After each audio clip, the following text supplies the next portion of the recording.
Good morning and welcome into a special Christmas edition of Hurrdat Sports Live. I'm Ravi Lulla, and I just want to take a few minutes to uh, wish you a Merry Christmas, Happy New Year, Happy Holidays, everything from the Hurrdat Sports Live crew and myself.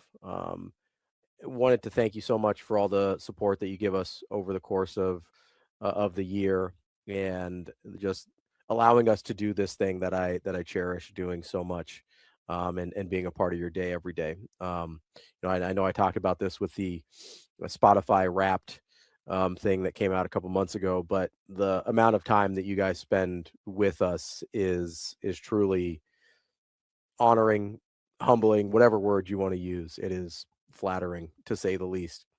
And I appreciate every single moment of it. I'm glad that you trust us to be this big of a part of your life.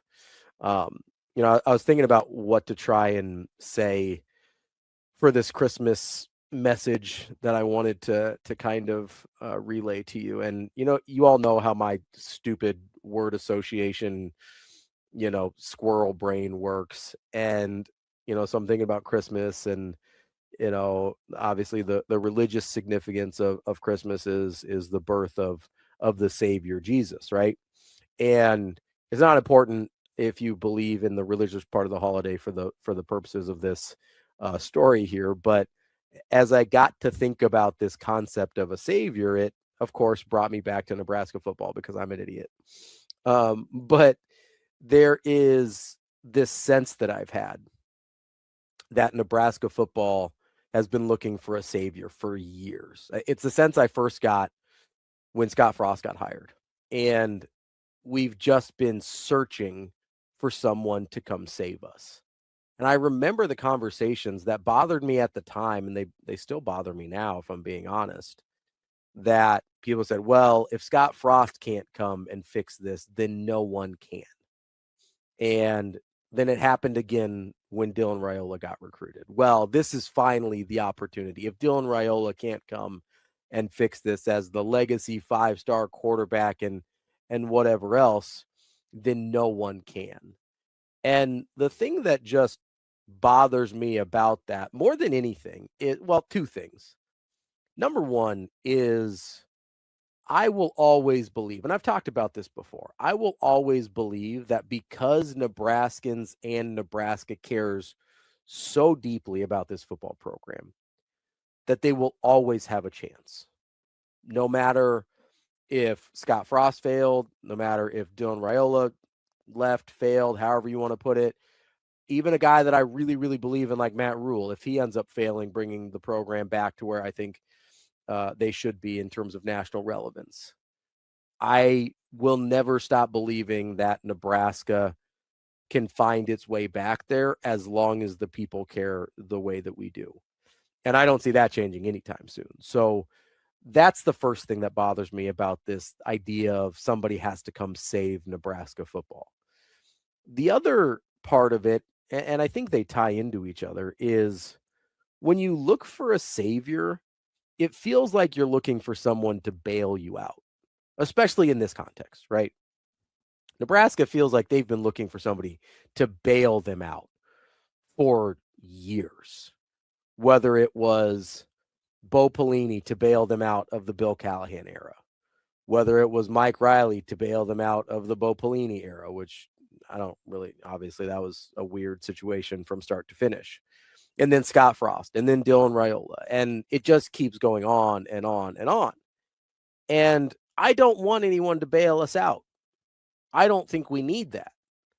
What I believe to my core is that Nebraska has to do the hard work to put themselves in a position for a difference maker to matter.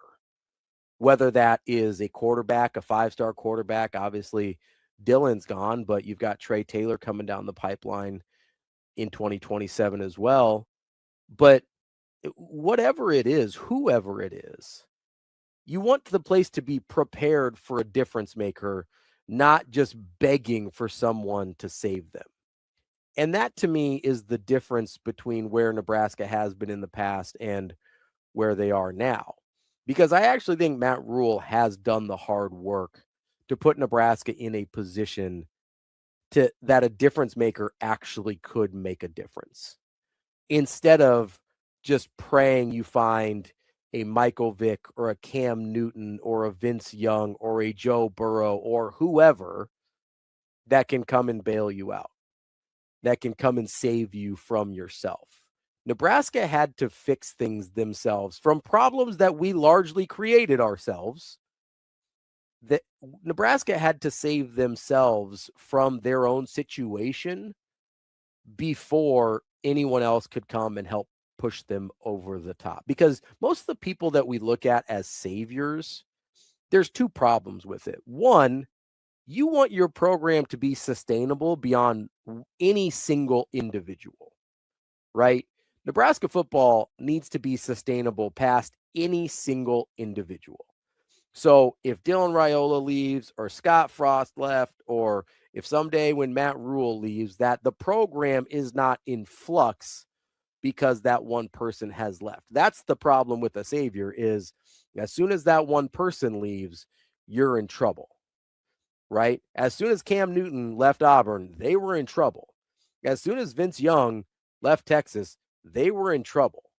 Like, there is a history of saviors leaving places and it never being the same again. Now, look at Urban Meyer in Florida, for instance. Florida's never been the same after Urban Meyer left. Now, Ohio State's different, but Ohio State's a place that had put in the hard work for years and years and years and years. And Jim Tressel did a lot of that work. And John Cooper before him did a lot of that work.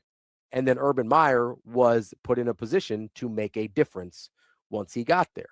Nebraska is just now in a place where they're putting in the hard work and difference makers can actually come in and get them over the top. Think about Michigan for a minute here. Think about the Jim Harbaugh teams and where they came.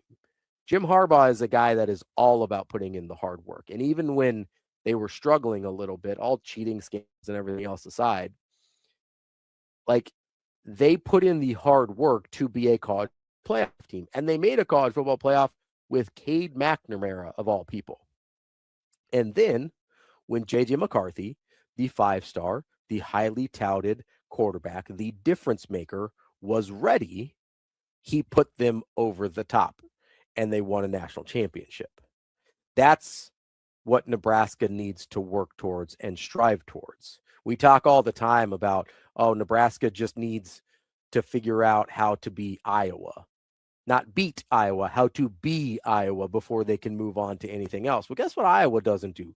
They don't look for people to bail them out. You could name, it feels like every Iowa roster for the last 20 years has just been interchangeable parts.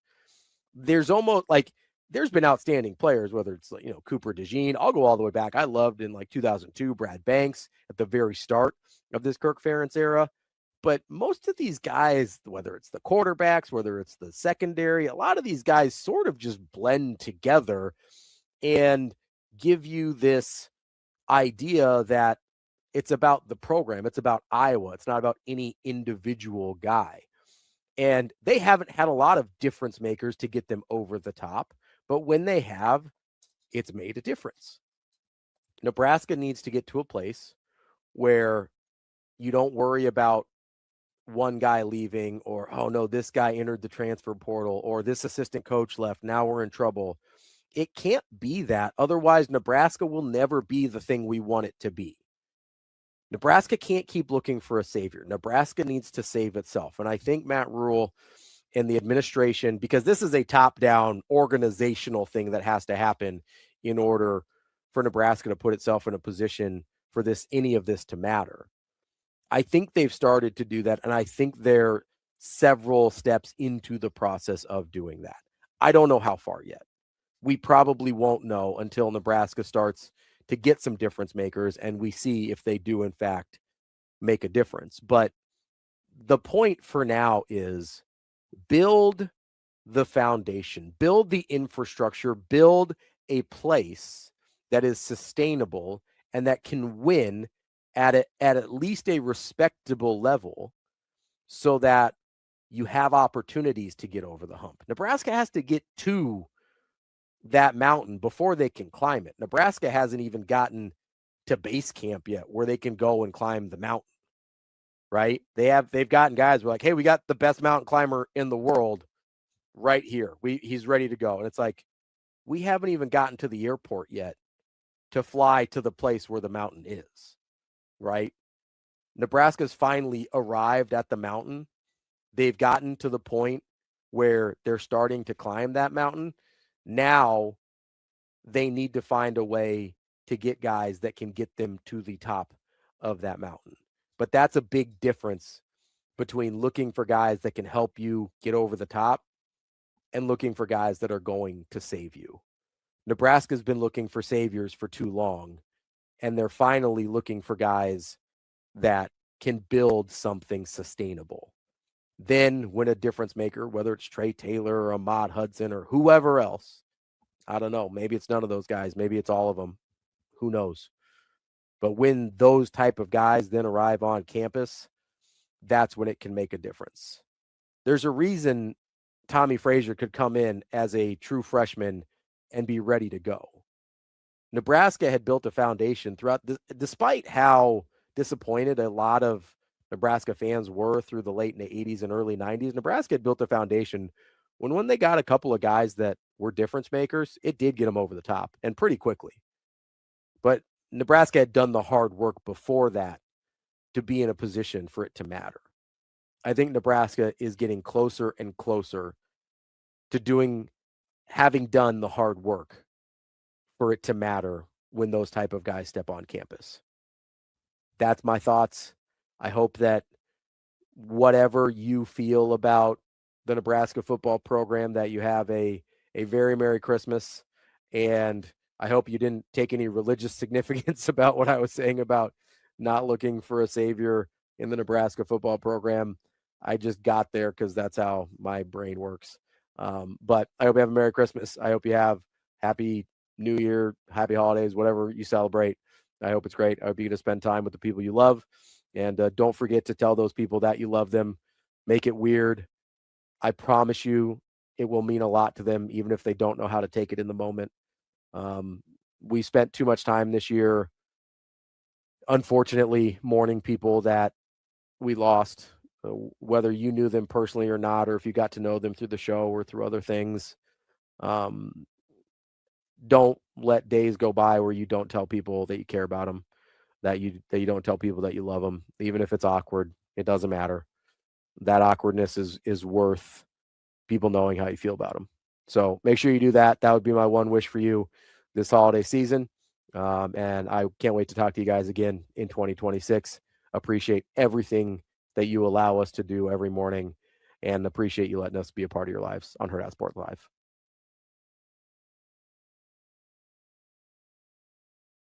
Is there anything that's like must watch during this break? Like, are you a Christmas movie guy? I will watch some Christmas movies. Shane? Not so much. I mean, there's a couple that I like, but not You're really. just gonna cozy on up and read some new comics? Yeah. Howard the Duck? Yeah, probably Christmas issue.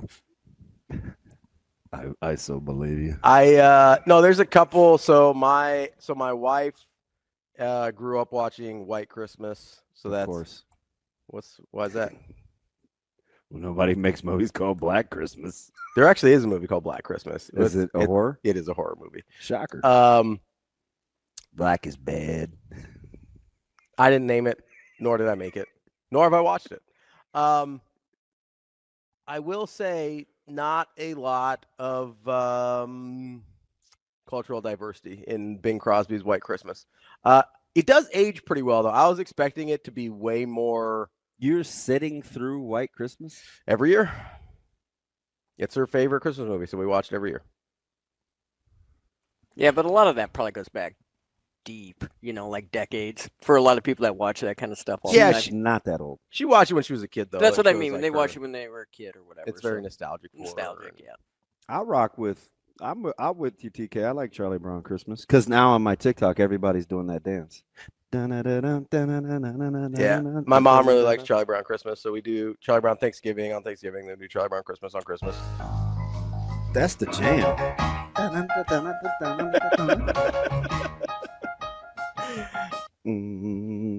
I love that show.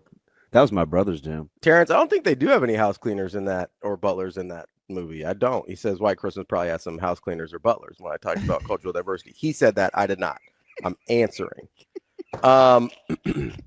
I believe the only person that does any cleaning in that movie is a former Headley, I'm embarrassed to admit I practiced it too. Is a former general, and he's white. The Charlie Brown dance. I'm gonna show you. I'll show you that. Yeah, That's everybody's doing. I haven't seen it. I really haven't. Dude, it is fantastic. You just have to have loose legs. Yeah, got dead legs. Dead. No, so we'll do that. I watched. So all those claymation ones are on. Like yesterday Rudolph was on in the daytime. So I liked Rudolph a lot when I was a kid. The claymation one. I don't think you can make that now. They were totally discriminating against dude. And I don't know why his voice was like this. He's like, "Oh, she said I was cute. She said I was cute." And it's like, ding. It's like Rudolph. How does that go? That was his voice. It was nasally and wimpy. They made it seem like a gump. Well, they gotta. I was like, oh, they're kicking the kid out with the red nose. They gotta play up the sympathy factor, so you feel bad for him. It's one of the few early movies where it was cool to have a black nose. I liked the claymation ones when I was a kid. With like Klaus and had the metal robots. Yeah, I don't remember the metal robots. I like the Heat Miser, Cold Miser one. Yeah, that one's good. Is that the year without Santa Claus? I don't remember what that one's from. I'm Mr. Heat Miser. You don't remember that one? I know that one. I just don't remember what movie that's from. Shane, that's all you got? The Year Without Santa Claus. I can tell you that was in Batman and Robin because Arnold was singing that song because he was Mr. Freeze. That was not a good version. Not helpful at all, Shane. It is The Year Without Santa Claus. Well, does this help? See the little legs. My family really likes Muppet Christmas Carol. So that one's great. I like that one. Muppet Christmas Carol is pretty good. It's a very faithful retelling of the. If you're gonna go cartoons, you got to go Grinch and you got to go Frosty. Those are the two best. So why is the Grinch so popular now? I don't like the Grinch that much. That's weird. That's popular. Or I don't like it. That you don't like it. You have some similarities. Maybe a lot of people don't like to watch themselves on screen. So. Why is the Grinch is everywhere? Mm-hmm. Well, they've made like 8 of them, so I think it's just always kind of recycling. Yeah, the Jim Carrey one. I rock with the Grinch though. It's fine. It's fine. The cartoon was just on. So there's like a newer cartoon now too, like a relatively recent one. I think it's got Doctor Strange is one of the voices. I think he's the Grinch. The guy that played Doctor Yeah, Strange? Benedict Cumberbatch, I think. Is that his name, Shane? Yes. I have no idea. He plays one of the I think he plays the Grinch. Yeah, you need to go back and watch that Rudolph. Because it probably wouldn't, you had the manly coach reindeer with the baseball hat. Mhm. I'm Coach such and such, and I'm here to turn you into. I was like, oh, that's a stereotype. I thought you liked stereotypes. No? No. Oh, okay. No. Although I will admit, they typically do come from someplace fairly real. They didn't come up on their own usually. That's all I'll say. Like Indian men and their Bluetooth. What was that prayer you were saying? How about Yeah, all right. What? What happened? I suppose we'll take a break before we start. Sports. And I will admit this. I did watch both the first two. Home Alones? Yeah, Home Alones. Robbie hates Like a couple on of weeks Home ago. Alone. I don't hate Home Alone. I just don't. It's not my thing. It's not like I hate A Christmas Story. There's a lot of kids screaming, and it was a little too much. But I don't like that. Get past that, it's fine. Wait, where? Oh, in the house when they were getting ready to pack? Yeah, early in the movie when they're all in the house together. What? I mean, it's 6 minutes. You'll get it back. Will I? That's 6 minutes of my life. I don't have to listen to children screaming. That's a win. No, Are you a 1 or a 2 guy, Shane? The second one I thought was better because he was older, a little bit more mature, a little smarter. I don't know. That's the abandoned condo and the hot oil and the feathers one. Yeah. He lit the rope on fire. Yeah. I don't think I've seen the second one. If I'm being honest, I think I've only seen the first one, the first Home Alone. Which again, I don't mind. I hate A Christmas Story. I don't like. I can't put my arms down. Christmas Story. The BB gun and the pink like pink bunny outfit. Hate that movie. Yeah, it's not a good show. I hate that movie. It has like 6 good parts. Yeah, I can't stand that movie. I think it's terrible. I didn't like watching it when I was a kid. I don't like watching it now. I don't understand why you would play it for 24 straight hours. It was the soap. I Ralphie boy. think it's terrible. I think everybody in that movie sucks. There's nobody that I root for in that movie. I think they're all a-holes. Wow. I hate that movie. Dude, that is you sat on that for a second. Oh, I You seem hate very hurt right now. hate that You gonna be movie. all right? I don't like Christmas Vacation, but that's mostly a Chevy Chase thing. I don't like Chevy Chase. Yeah, All but right, that's That's goat. the one where the Christmas tree burned up with the cat and the turkey exploded. Yeah, that one's goat though. It's okay. I don't like anything with Chevy Chase in it. I find it almost impossible to watch. I don't think he's funny. I don't think he's ever been funny. Not a Chevy Chase Dude, guy at all. and Edna was funny. I've seen that movie once, ever. She was in Vacation, the first one. Now it was She died in that one. It got drug Passed out a little, but that was funny. Wow, spoilers on Aunt Edna dying. Thanks a lot, man. Jeez. They only drove around with her on top of the car. I mean, the brothers like stealing hubcaps and spray painting the station wagon was not all that funny, but very Chevy Chase-ish. I didn't know Chevy Chase had brothers in that movie. Yeah, it was a brief cameo. Oh, it's a family business. What did Chevy do to you? He's unreasonably popular for how bad he is. Well, I mean, they traveled across the United States, so you're going to run into a lot of different, There's folks. There's no white hoodlums. Apparently not where he traveled at. Wow, Shane. Wow. Wow. Guess he went to the wrong gas stations. Rocky 4. Rocky 4 isn't a Christmas movie. See, this is the thing that I'm going to air one of my grievances early. Oh boy. Just because something happens in the winter doesn't make it a Christmas movie. Maybe he's just being funny. We do this Daniel's weird. all the time. All the time. They're like, oh, Die Hard's a Christmas movie because it happens to. No, that movie could happen anytime. It could have been a party at Nakatomi Plaza anytime we wanted. At where plaza? Nakatomi Plaza. That That's was the the name of the plaza? building. Okay. Yeah. It could have happened anytime. It could have been a 4th of July party. It could have been a going away party. It could have been anything at all. It just happened to be a party in the wintertime during Christmas. That's not a Christmas movie. Christmas movies have to have Christmas as a central plot point of the film. Otherwise, it's just a movie that happens in the winter. Stop doing that. Tanner's out on Chevy Chase too. Yeah, Chevy Chase sucks. Dude, the Mayor of Kingstown is fire. Even though, so that's one of the few shows that I'll rock with where I can't stand the lead actor. Mm-hmm. Like, I'm not a Renner guy. Yeah. But that show He's is very hit and miss for me. legit. Yeah. Very hit and miss for me. Yeah, that's a great series. I haven't seen that one, I don't think. I don't think. I make it through Renner. Mm. Shane, you a Renner guy? Yeah, Jeremy's all right. I like him in. There's this very stupid comedy called Tag that I enjoy that he's in. God, I almost said something. Like You're It? That's the concept of Tag. Yeah, Town was fantastic. The Town's Rowdy, good. I could watch that movie. The Town's really good. I sneak in at least 30 minutes when it's on all the time. That is a sensational show. Good movie. clips on TikTok too. Whenever they pop up, Yeah. you get any Town clips on TikTok?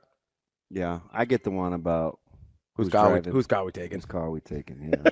Weird that would be on my algorithm. Not that I think that way. We're gonna hurt some people. Whose car we taking? I need to grow up. I think you just need to like For coconut smile. chill out on the violent tendencies. I don't think Coke's gonna help that. That'll actually might ramp you up a you little gotta bit. understand though. I don't. We, for whatever the reason, we bought a case of vanilla Coke. It will be in there another 2 months. We go on these weird. Vanilla by Coke we, is I fire. mean everybody in the house, not me. What? Oh, I bring it to you because It's fire. Vanilla There's Coke no is statute. Vanilla Coke is trash. Must have been like on a humbug. I don't like We flavor. have Christmas Sprite cranberry.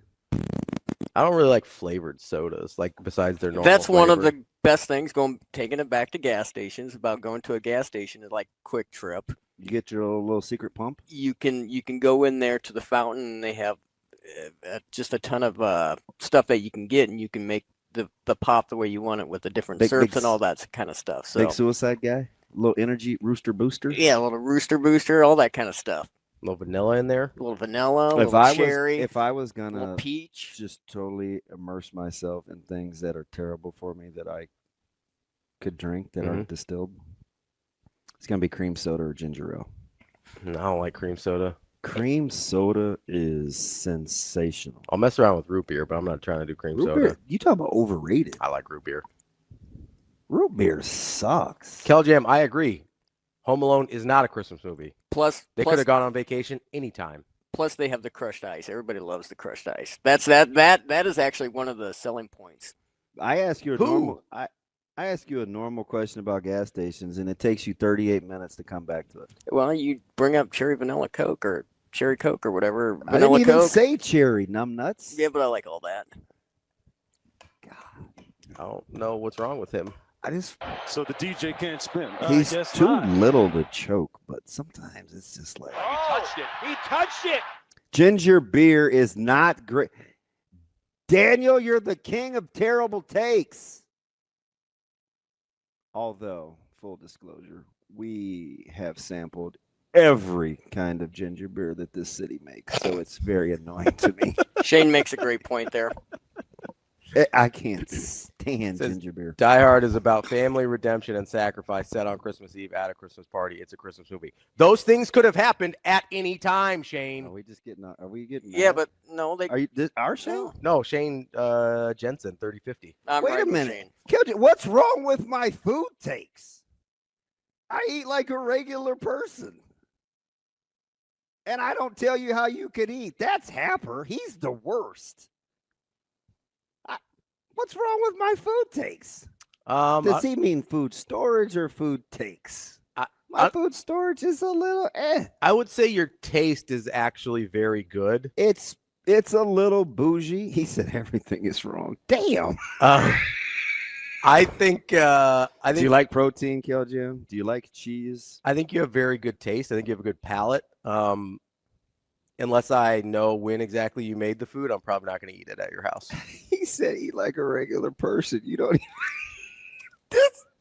Remember when I said I liked him? He's not wrong. He's out. I eat mushrooms. I eat raw carrots. I'm just not going. I will never eat a cooked vegetable. I'm just not going out of my. I don't like cooked vegetables either. I eat raw carrots all the time. I do really like. I haven't had a cooked vegetable in years. I do really like salads. I like salads a lot. See, you got all these people on the unrefrigerated shrimp pizza. It was so overblown. It's not even funny. It was one night on the stove and a full day. Technically, no. You said I made it at night. Okay, you're making them at night. It didn't. I ate it around 6. It didn't go in the fridge. Okay. I ate it the next night. Yeah, so that is a day, a night, and a full day. It's just a day. It's 24 hours unrefrigerated. It's a night because it's overnight, and then a full day. There's no extra hours in the night. Full day. I get hammered at the grocery store over shrimp pizza. I'm like, how does it like? People bring it up to you in public. I had a dude. Listen, I'm at the grocery store like 3 weeks ago, over on 96th and Q. I didn't even want to be in there. I needed shrimp on a humbug, and I wanted it fresh. I was closer to that side than I was to being able to go to Costco. Mm-hmm. So I'm kind of perusing, and they have a bunch of seafood stuff ready to go. Like these ready-made pinwheels, and so I was a little curious, like the already crusted salmon, and I was like, oh, maybe I get some ideas because I had a lot of seafood. Mm-hmm. Dude, like he knew me, man, kind of over my ear. He goes, "See how it's stored cold?" I looked, I thought it was God. I was like, God, is it you? Are you there? My man just halfway cackled and kept on pushing. I was like, wow, that is so wrong. I wanted to explain. That's incredible. Yeah, your explanation would have been like, it was only left out for 24 hours. which doesn't make it any better. Let me tell you about our friends over at Centris Federal Credit Union, because they can help you get your savings on the right track. Everybody's got financial goals that they're trying to reach, and Centris is there to help you out with all their different savings programs. It starts with their Roundup program. Every time you use your Centris Visa debit card, they'll round up to the next whole dollar and transfer that money directly to your savings account. Makes saving easy, even while you have to spend. They also have great programs like their certificate and savings account bundle to help you gain a little more ground while you're saving money. Learn more and visit them online, centrisfcu.org. Terms and conditions applied. Federally insured by NCUA. I can't believe people like come up to you cold and say that. I mean, over my shoulder. And my favorite little deli lady that works there, she's an itty bitty thing. She's a huge Nebraska fan. She asks me like the same 6 things every time I come in there. Mm-hmm. And I go, and I looked and I paused, and it's only about from here to that TV from the deli. Yeah. And she goes, DB, everything okay? You look lost. Because I was like, who does the snarky walk by? And it's your fault. You totally blew that thing. So maybe me and Kale can't kick it. It is my fault. And it's kind of feeling like we were boys. One of the things I'm most proud of. He said my food takes her a normal See, Kale's got me going. Paul says, ever notice how both Christmas Vacation and Love Actually are a bunch of scenes cut together in no particular order into a movie? Love Actually, also not a Christmas movie. What is Love Actually about? It's about workplace harassment and bad friends. Boy, I was gonna have to touch you. Actually. What's it about? So it's basically, it's trying to... You're pulling the shade. It's about workplace harassment and people being bad friends. That's what it's really about. But they try and make it very romantic seeming, and it's not. It's about people getting harassed at work and people being bad friends. One of the central tenets of the movie is this guy's best man in the movie is like, he ruins their wedding video because he's just like creeping out on the bride the whole time. And then he goes to their house and like confesses his love to her with these stupid signs. And like, we're just supposed to be like, oh, that's a totally normal thing to do. Cool. Like that wouldn't cause a fist fight. How do you say it again? Cool. That Like, was pretty quiet. No, I'm not angry. So, and then you've got there's like 4 different storylines. You got Professor. Damn, Kale. You got Professor Snape up in there creeping on his secretary. And Who's Snape? He's in Die Hard. He's the villain in Die Hard. I can't remember Die Hard. It's what's his name? I can't remember his name. Anyway, When everybody was watching Die Hard, I was watching Tango and Cash. he died recently, somewhat recently. The actor. like 5 years ago. I'll mess with potatoes every now and again. I like them. Alan Rickman. Thank you, Tim. I just don't eat them. Yeah, Alan Rickman. I love potatoes. So Professor Snape cheats on his wife with his secretary, and the wife is upset about it, obviously. And then the Prime Minister of England has an assistant that everybody keeps calling fat, and then he falls in love with her, and she's not fat, like she's a normal-looking person. And then some 12-year-old falls in love with a different 12-year-old, and it's like, what the F is this movie? And they're like, it's a Christmas movie. And I was like, nope, it's just weird. You seem very hurt right now. I have a feeling you put your slant on the retail, but I mean, if you take away all the the music, and you're like, oh, look how lovely, and look at all they this. play music. Well, I mean, like the score. Oh, I thought you meant like. No, it's not like a musical. Oh, But when you strip away all the like, oh look, it's Christmas and whatever. That's what the movie's about. It's about cheating, workplace harassment, and bad friends. That's it. And we're supposed to think it's this super romantic movie. It's like, all these people are creeps. I don't know what you want me to do here. Story of my life. Sounds like Love Actually. What's it about? You can't laugh at your own jokes. I can, and I do frequently. Wow. See, Shane encourages me. All he's done is laugh. Should we take a break? I think we have a guest here, don't we? Eventually have to get to sports. We We're not going to talk about Roy Manning? We talked about Creighton briefly. Yeah. Talked about the 49ers, how I'm proud of them. I was proud. like, I'm all Paul Rhodes with the Niners. I have not seen The Notebook either. Notebook, yeah, that leans creepy also. I have to Google. It's Ryan Gosling. Ryan Gosling. I can see it. Yeah. I don't know the. You wouldn't like it.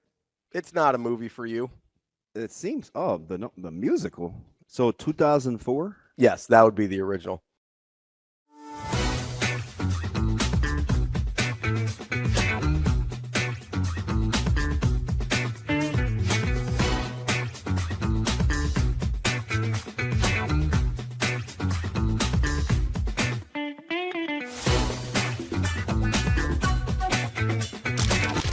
It's the season of savings at Edwards Buick Chevrolet. Lease the 2025 Buick Envista Preferred starting at $249 a month. Luxury, wrapped and ready for the holidays.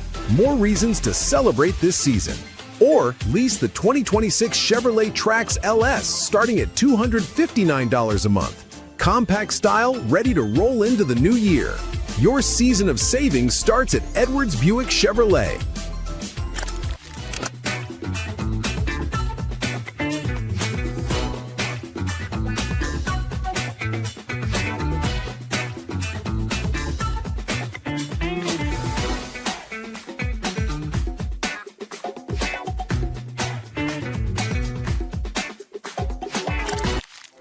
Aspirations can drive us. Sometimes a simple gesture is what fuels the pursuit of a dream. When it's time to make your dream a reality, we are here to help.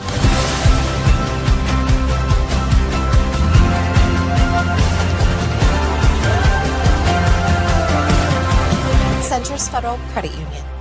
We are where you are.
Welcome in Hurrdat Sports Live, presented by Centris Federal Credit Union. That's DB. I'm Ravi Lulla here at Hurrdat Sports Bar and Grill. What's up, DB?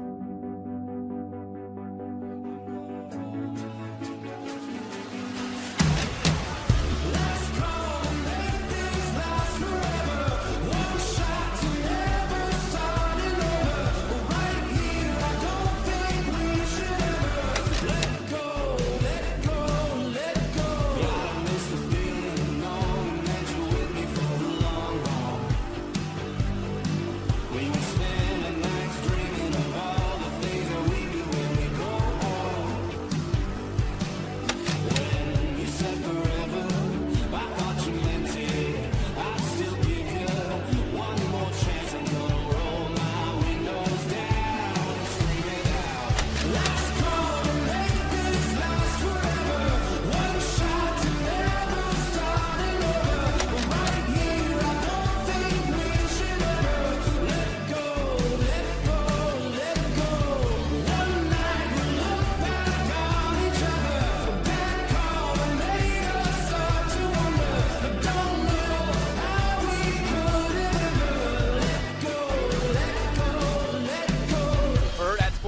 for Borsheim's is our big game chain player of the game. Sasha Durkin here with Husker volleyball coach Danny Busboom Kelly. Ahead of the fall season, Harper Moore joining me now. And Mike Sauter here with Nebraska men's basketball, the rink master. Joined now by John Cook at the First Serve Showcase. All right, well, Dylan, thanks for sitting down with us. I know we're in the thick of fall camp. Omaha native Harrison Phillips is entering year 8 in the NFL.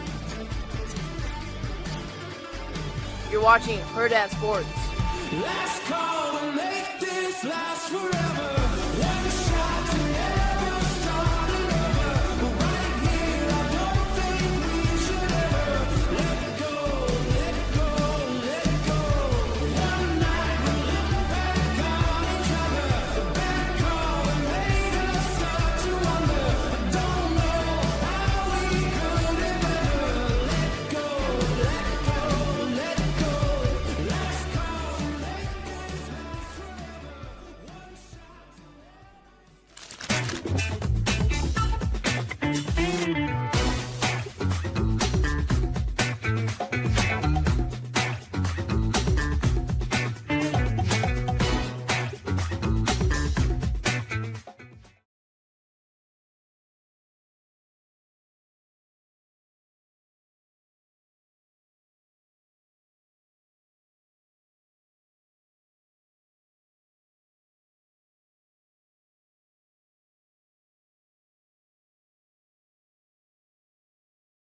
Do you guys do you have any holiday plans coming up? Yeah, we're all travel. Yeah. We're all travel. Oh, because you guys are all spread out, right? Yeah, because we got to go to her hometown. We're going back to Kearney because my Alaskan niece is back in the States. So nice. They just landed yesterday. I was pretty pumped about Famously, Alaska is part of the States. Well, I mean, back in these states. That's contiguous. Yeah. Is that it? Contiguous? Yeah. Oh, yeah, that means congenial. All like together. They're all stuck. Yeah, they're all together. Yeah, no, they're back. We'll be down Sunday, Monday. Just do a quick family Christmas there, and then back here for Tuesday because you got to make me work, and then we'll go out to the future wife's family after that, and then I got to go back to go to Custer County for extended family after that. So, Bro, you drive a lot. I love miles. You do. I love miles. You're putting the miles on. Yeah, and you don't get like frequent flyer cards or anything. No, like not that. when you're driving. No, it sucks. You should get a little like private pilot's license and like take a little, No, I read Hatchet. I don't need that. No, I'm good. Okay, that's fair. That's fair. I think that's like 5th grade mandatory reading in Nebraska. Yes. I'm pretty sure. Yes, 100%. It's traumatizing. Maybe that's why I don't like flying. They traumatize me. Listen, Hatchet. Yeah, that book's crazy. Do you guys have like any traditions or anything? Do you have like as you're a big Christmas tradition family? We do too. My mom does a full baking day where she makes just 1,000 different types of like Christmas items. So we do like the frosted pretzels. Katie's brought in Oreo balls, which is just like cheese, like basically cheesecake with like Oreo like just stuck in there. Christmas cookies, sugar cookies, like all that sort of stuff, right? Yeah. She'll get everyone involved, so I'm looking forward to obviously the sweets. And then she makes enough that she just packages them up and sends them out to everybody. So she'll give us like 8 tins and just be like, give this to someone in your life. We're like, okay, so nice. you may end up with one. Let's go. Let's get some tins. We don't have any we don't have any neighbors anymore that we like, so you might end up getting those. And then morning of Christmas, my oldest brother, who's a coffee connoisseur, he'll get a coffee flight that will all taste test and nice. Try. And he's real into it. Is he? Yeah, he lives in Little Bohemia, so he's into coffee. Oh, nice. Yeah, I used to live down there. Yeah, yeah. There's a lot of going on. It's very a lot of hipstery down there. My favorite part of Little Bohemia is the Visit North Platte billboard. That is insane. Every time I drive by that, no one in Little Bohemia is visiting North Platte. I promise you that. Maybe they'll visit it ironically, like, like what is this? What's going on? Let's go see Fort Cody. They visited as a bit. That's just crazy. What's going on here? Yeah. What are we doing? Do you guys do like Christmas movies or anything? Oh yeah, at the fiance's house for Christmas Day, her dad will just sit in his recliner after everyone opens presents, and he just flips through movies. And he'll watch full movies. I could even credit there. He doesn't change channels. When he lands on a movie, he sticks to it. Sticks it. And I think our record was 7 in a day that we sat and watched. Jeez, that's a lot of movies. I'm for it though. I like a good movie. Christmas Day is the most horizontal day of the year for me. I don't if I'm over 2,000 steps, I did it wrong. More so than Thanksgiving. No, Thanksgiving. I run in the morning. Thanksgiving. So you got to work. You got to work for your meal. Don't have to. Yeah, I got to get a movement out before I get the food in. So, what kind of movement? Like a BM. Like blood flow? Like yeah. Do you have a favorite Christmas movie? Good question. Holdovers is very good. Holdovers is up there. I don't think I know it's that. It's a newer one. Okay, yeah, I don't think it's I know just that a couple years older. It's not just great Christmas movie, great movie. Oh, okay. Yeah. Okay. I'm nostalgic for Gremlins. I actually really like Gremlins. Okay. Notable Christmas movie. Okay. And I'll flip on a Christmas Story. I'm good for that once. I do it once. I don't leave it on all day. I hate that movie. Yeah, and I understand why. I think it sucks. I just after I watch it, I'm good. I don't think That's what we happen. Like me and Mark, we look at each other. We just go, we're just getting through this because we have to, and then after it's done. You really don't have to though. Like You're right. nobody's making you watch it. That's fair. Gremlins is a fun movie. See, I feel like I have a very high standard for Christmas movies, as you should, and not necessarily about the quality, Mm-hmm. more about the content. I feel like we lump a lot of things into Christmas movies that are not. Okay. And I've landed here on my argument. If the plot does not require it to be Christmas, it's not a Christmas movie. Like Home Alone could have been on summer vacation very easily. Oh, wow. This is like Ravi's Hall of Fame list all over again. Yes. Is not a Christmas movie. It's not. That could have been any type of holiday. I see what you're saying, though, because Christmas has to be central to the plot of the movie. Otherwise, it's just a movie that happens to happen during the winter time. But they're traveling for Christmas. Like their holiday plans are to go to Paris. But you very easily could have been traveling for any other thing. No. You could have been traveling for any other reason. Well, but then the Wet Bandits only rob houses because they're empty on Christmas. They're empty during vacation. It just happens to be Christmas. They say specifically it's Christmas. They're on vacation. That's it. That could very easily happen. They're staking out houses to see who is hosting holiday parties and who's not. You know what? You could do that also during summer vacation. No, because during summer vacation, people don't host big parties at their home all the time. No, but they do go on vacation. You're wrong. I'm not wrong. Yes, you are. You almost had me again, but you're wrong. Home Alone is a quintessential Christmas movie. No, it's not. It's a Wonderful Life, not a Christmas movie, and also not a good movie. That movie sucks. Wow. It's a Wonderful Life is one of the worst movies of all It's time. like reverse racism. Awful. It's crazy. Just terrible movie. Yeah. Die Hard, not a Christmas. And I'm not saying Die Hard's happened a bad at movie. Christmas, not Christmas. Yeah, just happened to be during Christmas. Fair. That party could have been at any time. Yeah. Does not matter. Okay. Like A Very Jonas Christmas. Can't say that one's in the Rolodex. I agree, Wyatt. Not only is It's a Wonderful Life out as a Christmas movie, it should be out as a movie. Well, all right. It's a bad movie. That guy is just an a-hole to his family for 2 hours. So you mean to tell me? Yeah. The Chronicles of Narnia, The Lion, the Witch, and the Wardrobe, when Santa shows up, is not a Christmas movie? Santa's in the film. I'm going to be honest, I don't recall that part. How dare you? Wasn't a big... I forgot you were like 25 when that movie came out. I was 18. How dare you? If you've got any auto body repair needs, you got to go see our friends over at Dingman's Collision Center, locally and family owned and operated. They're from Omaha, just like you, and they care about the community in the same way as well. That's why they invest not only in cutting edge technology, but also in ongoing training so their team can make sure every repair is done safely and to the highest standard. With 4 convenient Omaha area locations, there's a Dingman's Collision Center close to you. And the best part is they've been voted first place best of Omaha for 20 straight years for auto body repair. Go to dingmans.com to learn more, to schedule an appointment, and get your car taken care of. It's Dingman's Collision Center. Did you go to West Roads for that one? No, I was in Norfolk. It's awful. Whoa, that is terrible. Terrible. We had just gotten back from a basketball trip, and a bunch of people from school were going to see Chronicles of Narnia, and I was like, all right, I guess. Yeah.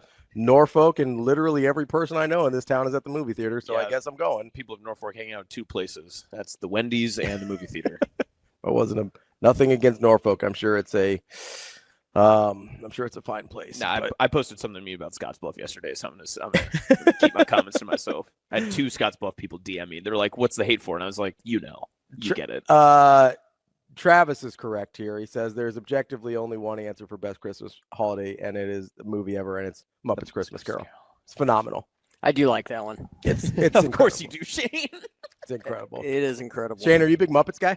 Not so much, but I mean that's that one's totally in my wheelhouse. You know the best part of that movie is Michael Caine plays that thing 100% straight. Yeah. No. Like he acts like it's a real movie to him. It is a real movie, but he acts like he's on Broadway. Yeah. Like he is just dead center talking to a freaking gonzo, and he's just like in every bit of seriousness. Like he is not Michael Caine. Like he is not talking to a tiny version of a puppet frog. Yeah. And just being like, does he have any scenes with Swedish Chef in that? You know what, Bob Cratchit, you're making some good points. I don't think the chef's in it. I think he is. No, the Swedish Chef's not. Beaker's in it. The other yes, he's in it. I don't think Swedish Chef is in it. I don't believe so. The Yip Yip Aliens. Those I don't think the Yip Yip Aliens are in there. I just think it's phenomenal that Michael Caine plays that thing like it is the most serious piece of acting he's ever done in his life, and it's one of my favorite things ever. Yeah. There's also a game, we don't have to play it right now, but Gonzo isn't a frog, you heathen. No, Gonzo's an alien. I was talking about two different people, Rico. Kermit, very famously, is a frog. Go cut your hair, Rico. Good Lord, Rico. Pay attention to the show. Seriously. Gonzo is an alien. That's revealed in Muppets from Space. Travis, that's... revealed in, what are you, in Muppets lore? Oh, there's some lore. So, like, there's the Marvel Cinematic Universe and the Muppet Cinematic 100%. Universe? Muppet Treasure Island, really, really good. You're saying words that don't exist. That's not real. Yeah, Muppets Treasure Island? Yeah, it's incredible. The only treasure I recognize for movies, Treasure Planet. Is the Crown. Oh, sorry. Thought we were going back to the Crown. Crown talk. No, there's a Muppet Treasure Island. It's phenomenal. It's really, really good. Rizzo the Rat deserved an Oscar. Muppets Take Manhattan. So that's an older one. I watched that when I was a kid. I don't remember it as well. It's not as good. I feel like the 80s ones aren't as good. Isn't it Jason Takes Manhattan? It's a different thing. Oh, really? Is that a Christmas movie? Friday 13th Part 8 or whatever it is? Shane would know. Of course he knows. Freddy versus Jason, Christmas movie? Yeah. I don't know. I don't watch. Krampus? Krampus, Christmas movie? I don't watch horror movies, so. Oh, okay. I would assume because what about Violent Night? Were you on that? It's for Christmas. That's the one David Harbour. Yeah. Yeah. Notable good person? Haven't seen it. I don't know. Really? I don't know.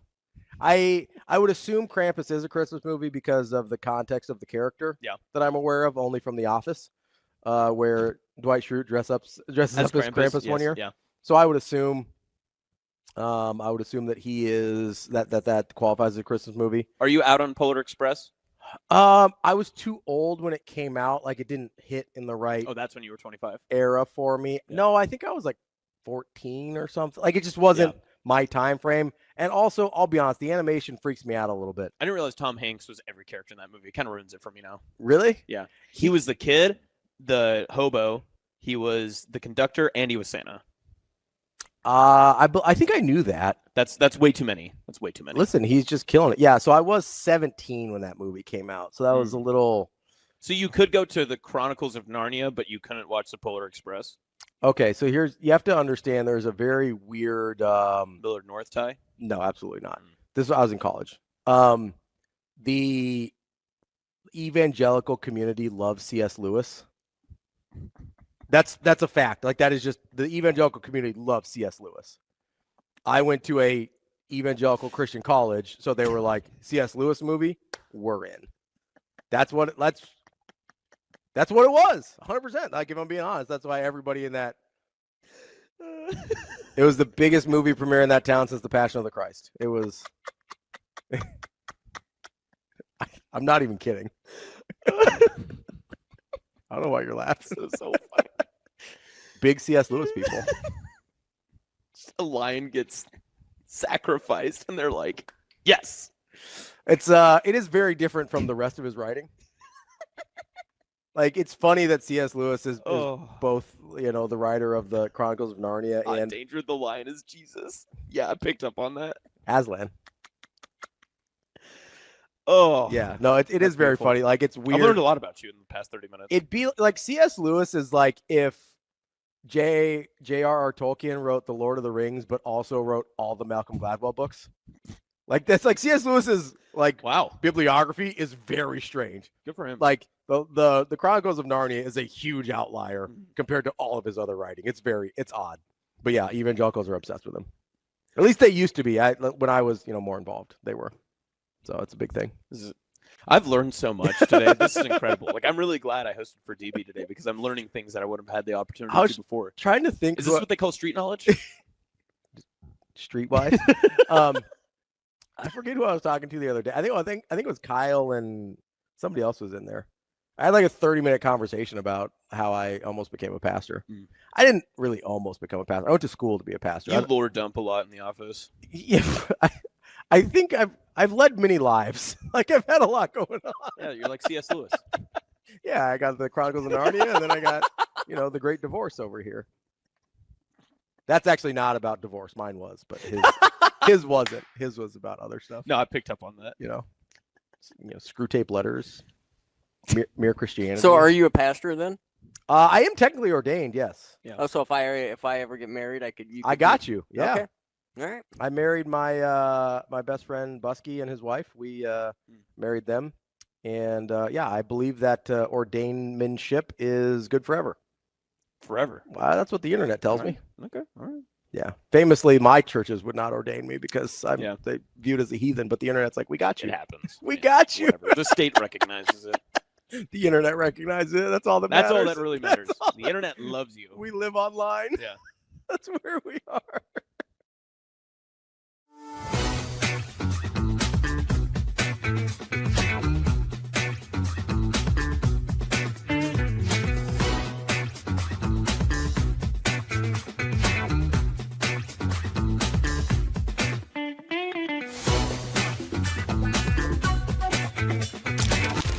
It's the season of savings at Edwards Buick Chevrolet. Lease the 2025 Buick Envista Preferred starting at $249 a month. Luxury, wrapped and ready for the holidays. More reasons to celebrate this season.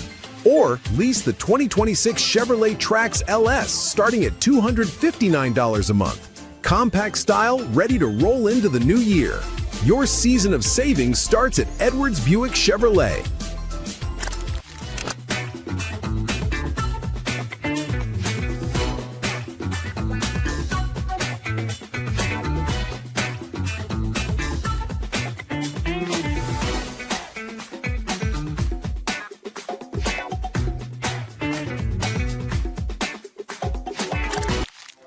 Aspirations can drive us. Sometimes a simple gesture is what fuels the pursuit of a dream. When it's time to make your dream a reality, we are here to help.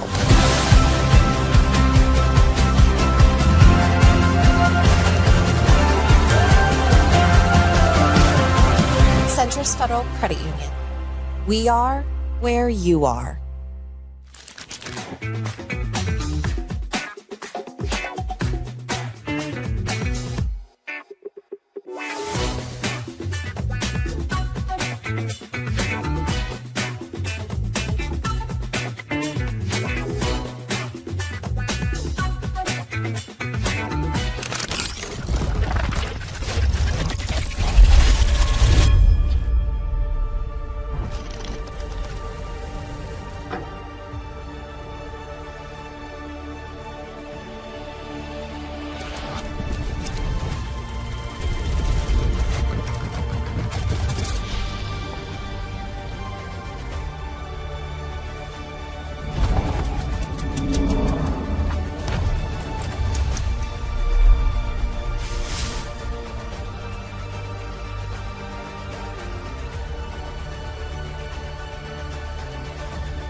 Welcome in Hurrdat Sports Live, presented by Centris Federal Credit Union. That's DB. I'm Ravi Lulla here at Hurrdat Sports Bar and Grill. What's up, DB?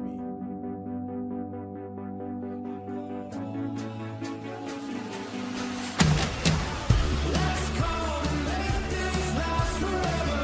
One shot to never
Forrest Chimes is our big game chain player of the game. Sasha Durkin here with Husker volleyball coach Danny Busboom Kelly. Ahead of the fall season, Harper Moore joining me now. And Mike Sauter here with Nebraska men's basketball, the rink master. Joined now by John Cook at the First Serve Showcase. All right, well, Dylan, thanks for sitting down with us. I know we're in the thick of fall camp. Omaha native Harrison Phillips is entering year 8 in the NFL.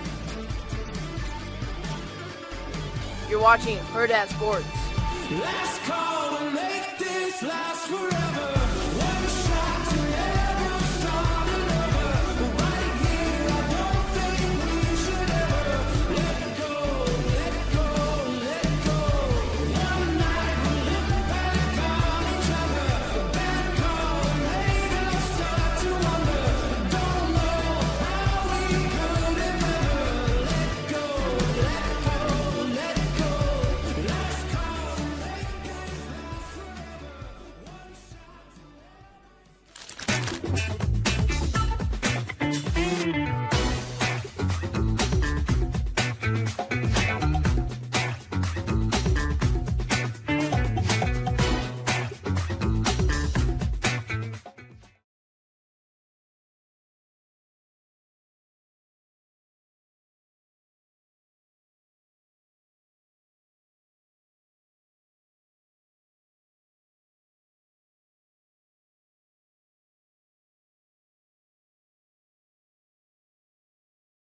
We are joined now by Michael Rose-Ivey, MRI. What's going on, buddy? What's up, fellas? How you guys doing? I don't even know how I missed you this weekend, man. You were so vague. I was like, are we going to get you at the stadium or what?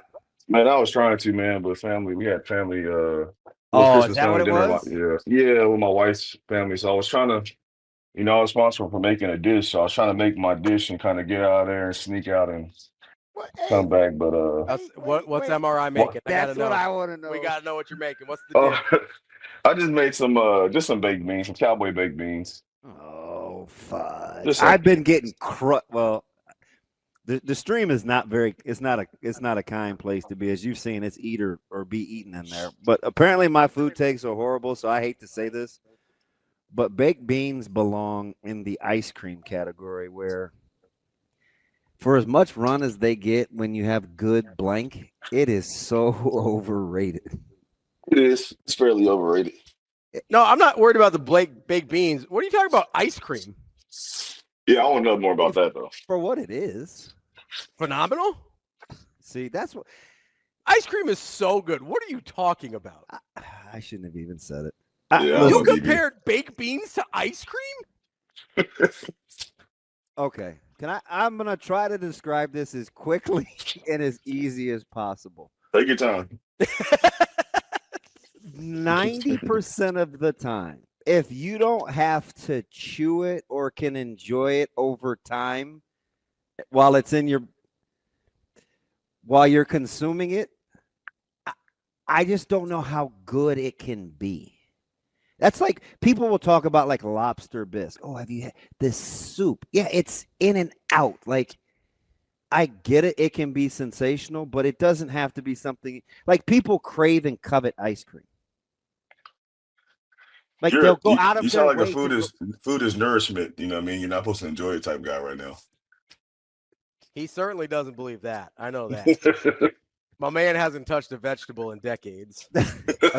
Again, cooked. My man doesn't believe in food storage. People, you haven't heard those people that are like, "Oh man, you got to try my baked beans." I'm like, they're baked beans. I agree with you on baked beans. Now, I agree with you on the baked. There's a level though of you should try my baked beans to when you try someone's baked beans and they ain't doing what they're supposed to do. I feel that way about macaroni. There's a lot of those sides. Yeah, I can see macaroni being in that. I feel like that about macaroni. Oh, I love macaroni. Oof. Of the 10 recruits, Jess does this thing where she asks them their favorite Thanksgiving dish, and like 8 out of 10 said macaroni. I'm like, are you guys nuts? Dude, I mean, if you start getting the, if you're using just the Velveeta, I mean, I understand it, but if you're getting the Goudas, the different type of cheeses in there, I mean, you know what you're doing as far as the consistency with the cheese and, making sure it's not too dry. Not overcooking the noodles. I get it. There's a science. There's a science to it. I'm telling you, mac and cheese. Everybody knows that. You never had my mac and cheese person. I'm like, it's mac and cheese. Like No. it's gonna be. And I love cheese. Like there's in my fridge right now. I bet I have 8 different kinds of cheeses. So I get the whole. No, real talk. Like I just shredded Gouda and Micah's mashed potatoes over the weekend. Quick flex. Gouda and sharp cheddar. Those are my jams. Gouda's good. Gouda's good. But so I get it. It's just.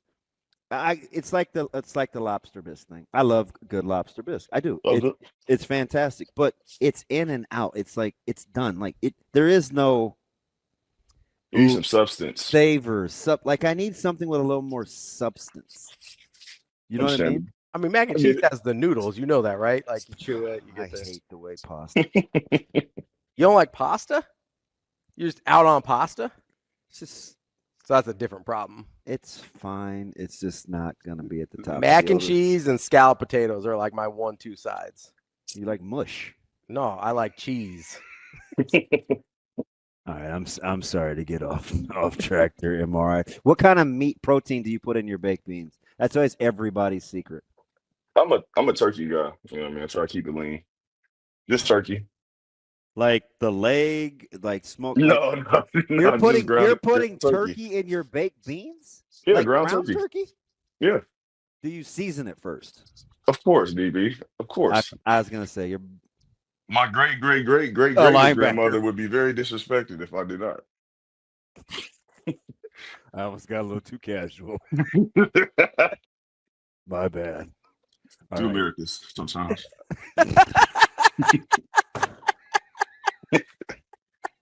Oh, you are foolish. Are you guys done with school this week? As you can. Time in nature is always a win. This winter, explore together at Lawrence and Gardens. Discover a new plant collection in the Marjorie K. Doherty Conservatory. Meet the larger-than-life trolls in Trolls, Save the Humans by Thomas Dambo, or see the garden light up during bright nights. It's the perfect game plan for a memorable winter break. Get tickets or plan your visit at lawrenceandgardens.org. You there? You there? Yeah.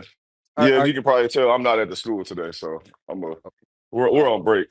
All right, so I'm just double checking. All right, back to You got any other Christmas traditions that you do, MRI?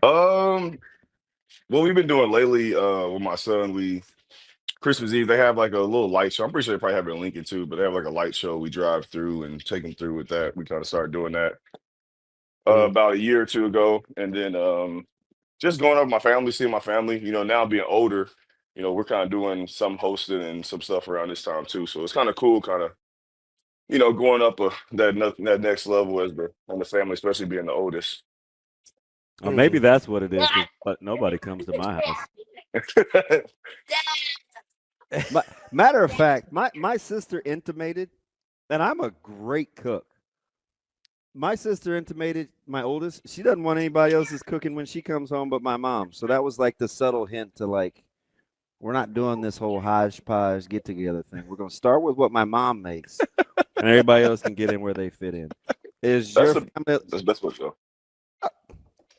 Okay. That's the best way to go for sure. Well, if you got a bunch of people in your family that can't cook.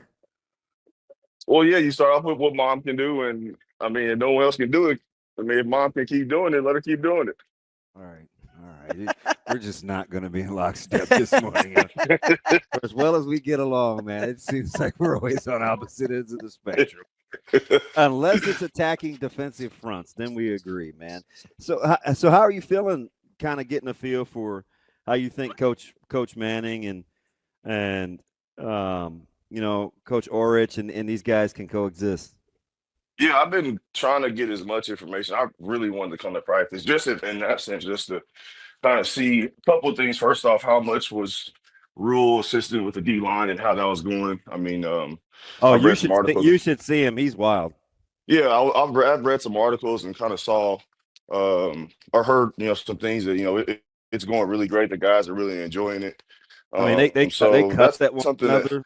They don't take breaks. Like, yeah, they get it in. And so I think there's a different tempo, I think, right now that's going on with that group. So that's good to hear. But yeah, I mean, from what I've heard and kind of just even looking back at some of the San Diego State stuff, and what they've been able to do, even reading bios. I think Coach Manning's going to be a great guy, personality-wise, and just someone's going to hold those guys accountable at the edge spot. And then also with Art, him coming in and, I think he's already talked about what he's seeing as far as the personnel and what he believes he can do with this. So it sounds like he's excited. I think when you have a change of coaches and sometimes a change of demeanor of the coaches that you're getting, where you're talking about the two different guys and maybe Butler and the new defensive coordinator, guys are in response to a little bit more of that confidence boost, right? A guy that believes in them and thinks they can play. So I'm excited to see how those guys keep keep continuing to involve themselves with the program. MRI, I'm trying to remember. Did you have any position coach changes like right after the season before the bowl game? I'm trying to get a good sense of like what differences, how much of a difference that can make over like a 3 or 4 week period. Hear me? Yep. What'd you do? Go outside? Yep, go outside. I can't Good think for of you, any man. change. I mean, we had the year that I didn't go on the bowl trip because that was my ACL year. We obviously, after that happened, Bo was let go, and that new staff came in. So we didn't really have an opportunity to get coached by a new staff. That would be interesting. Even looking like the Ole Miss situation, how that's Ole Miss and LSU, how they're bouncing back coaches back and forth. So I think it's just interesting. How the for one, I think with the kids handling it, and them getting familiar. It's kind of like being recruited all over again, right? You get to see your coach, in a setting, outside of us just talking in the office, right? And I've heard that Art has left his office door open, and plenty of guys came in and just talk football with him. But if you're hearing their voices and seeing how they interact on the field, I think it could make the progress a little bit quicker in the spring, right? Because now he's seeing you in you get 12 to 14 practice, how many practice you get before the bowl game. And now he has an idea, how he's going to respond when you do something negative, when you do something positive. And again, understand the situation. I think the new staff on the defense is going to come in with almost I don't want to say a facade, but they're going to be very mindful of how they're coaching and correcting and building relationships, just because that was a problem with the previous staff on the defense. So I think with those guys being there during the bowl practice is going to definitely elevate the play.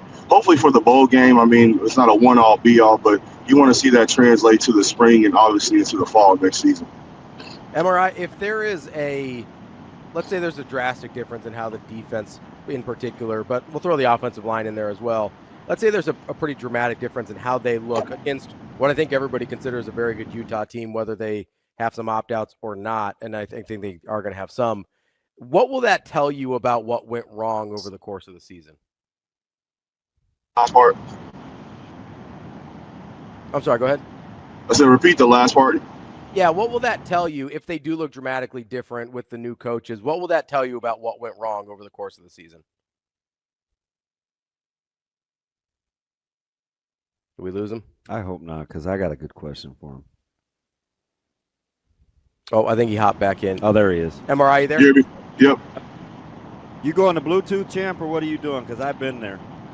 Yeah, I'm fighting it right now. No, I'm connected to like 3 different devices right there. I'm trying to. Hey. There you go. Hey, you want my old man take? Man, what's that? First of all, it's partly my fault because I have a car that I bought sight unseen. But I'm still trying to figure out the difference between my Android Auto and Bluetooth. Like it would be like your Apple CarPlay or Bluetooth. Right. Like, it's wearing me out. I need to just sit down and give myself like a 15-minute video tutorial. That's the best way to get there. Just hop on YouTube. I tried that fixing my garage once, and I ended up paying about $300 extra because I screwed it up. That's usually how it goes. I'm not the most handiest guy. Hey, we tried to do an in-home dryer repair. Oof. And putting some tumblers in and could not get it put back together. And this was like a week ago. I was like, help? Yeah, I'm quick to call my pops and tell him I got food for him or something for him if he comes over and help me put something together. So Well, he I'm can't notorious beat for but that. $1.10 now. What's he eat? Just protein? No. I mean, he's in the barbecue business. You know what I mean? So whatever the customers don't eat, we get to eat. So we all getting big out here. I need for him to hit me up because I need to figure out a way to do some knockoff rib tips because you need so many ribs to get a ton, right? Oh yeah, he can definitely get you right. Yeah, that's what we used to always go back and forth over recipes. But now that he's big time, he doesn't have time for us peons. Man, I think it may be the other way around.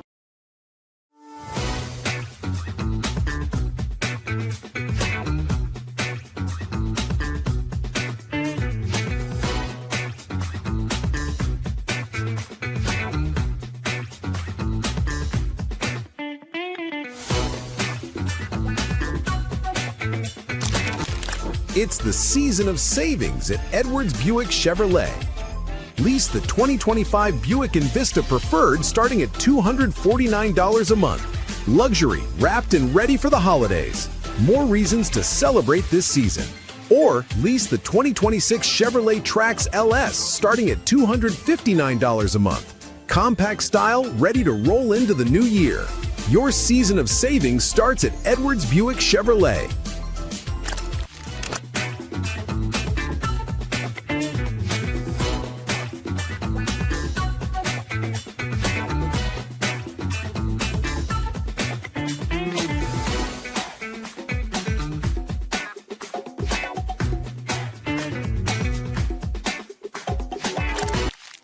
Aspirations can drive us. Sometimes a simple gesture is what fuels the pursuit of a dream. When it's time to make your dream a reality, we are here to help.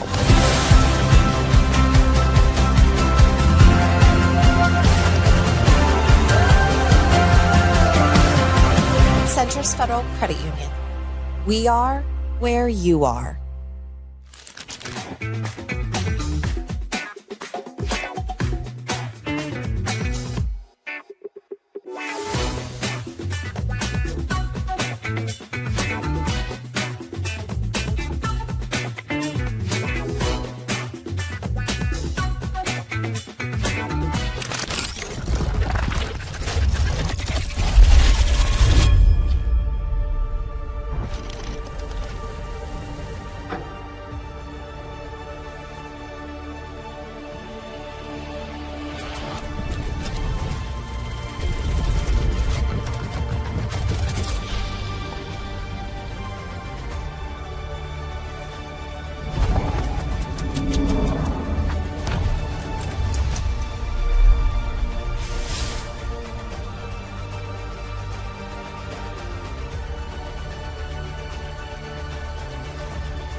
Good morning. Welcome in Hurrdat Sports Live, presented by Centris Federal Credit Union. That's DB. I'm Ravi Lulla here at Hurrdat Sports Bar and Grill. What's up, DB?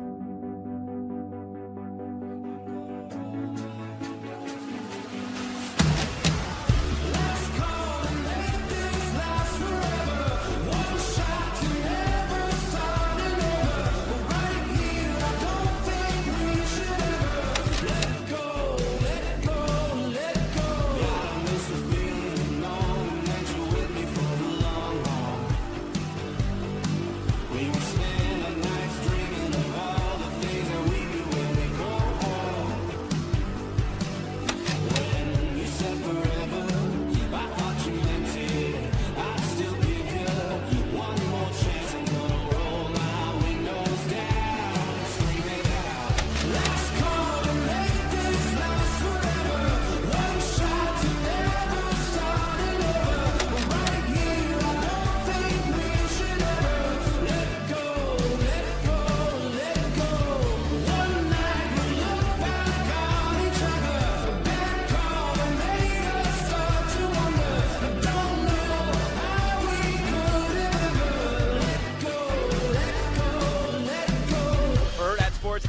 Borsheim's. It is our big game chain player of the game. Sasha Durkin here with Husker volleyball coach Danny Busboom Kelly. Ahead of the fall season, Harper Moore joining me now. And Mike Sauter here with Nebraska men's basketball, the rink master. Joined now by John Cook at the First Serve Showcase. All right, well, Dylan, thanks for sitting down with us. I know we're in the thick of fall camp. Omaha native Harrison Phillips is entering year 8 in the NFL. You're watching Hurrdat Sports. Last call to make this last forever. One shot to never start another. Right here, I don't think we should ever let go, let go, let go. One night we look back on each other. A bad call that made us start to wonder. Don't know how we could have ever let go, let go, let go. Last call to make this last forever. One shot.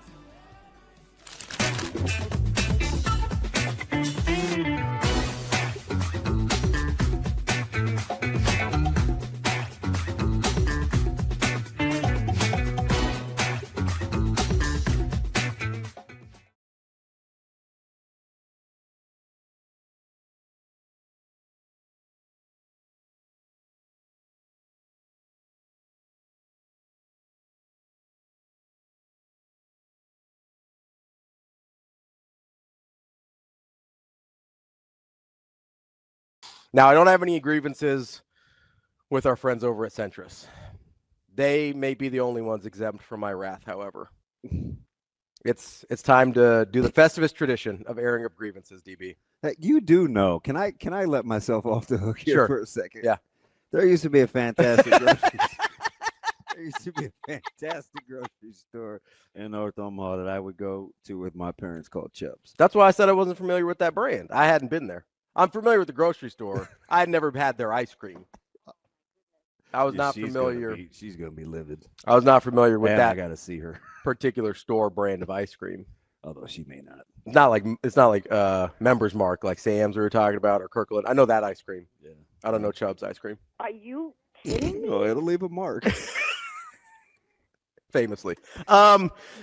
It is time to air. Are you trying to tell me that ice cream is on the same plane as like a good ribeye or, No, so those are different categories. You're doing too much. We're different categories. Those are different categories. And hear my heart. I'm not saying it's not like lobster bisque. Lobster bisque is fantastic. I'm just telling you, anything that I can consume and not know that I've really had it can't be that good. Maybe you're just going through the lobster bisque too fast. We're going through the ice cream too It's not going to stick to your ribs. Well, I don't think it's supposed to. Canty was talking about soup is like an appetizer. You're not supposed to have that for a meal. Soup is like the before. It's just like so how excited should I be? I mean, I love appetizers. Appetizers are great. No, they're at the right place. Yeah, that's what I'm saying. So like, who's mad about appetizers?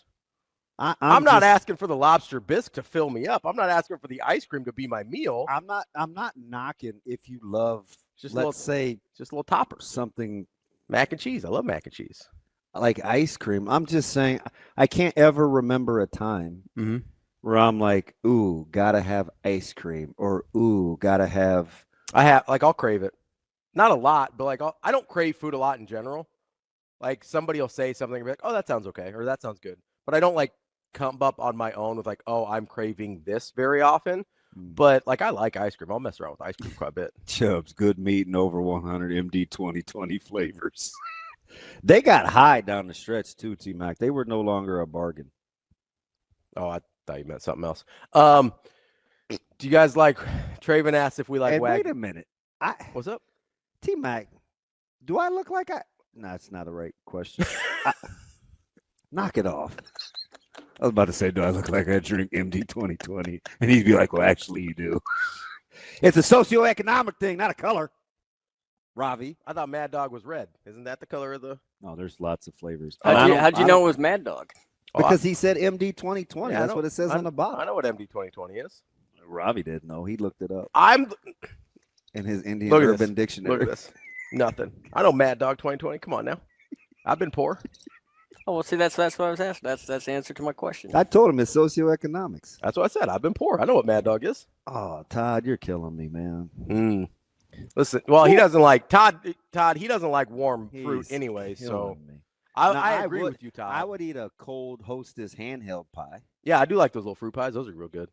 But I don't need warm apple pie. Like, are you a crust guy?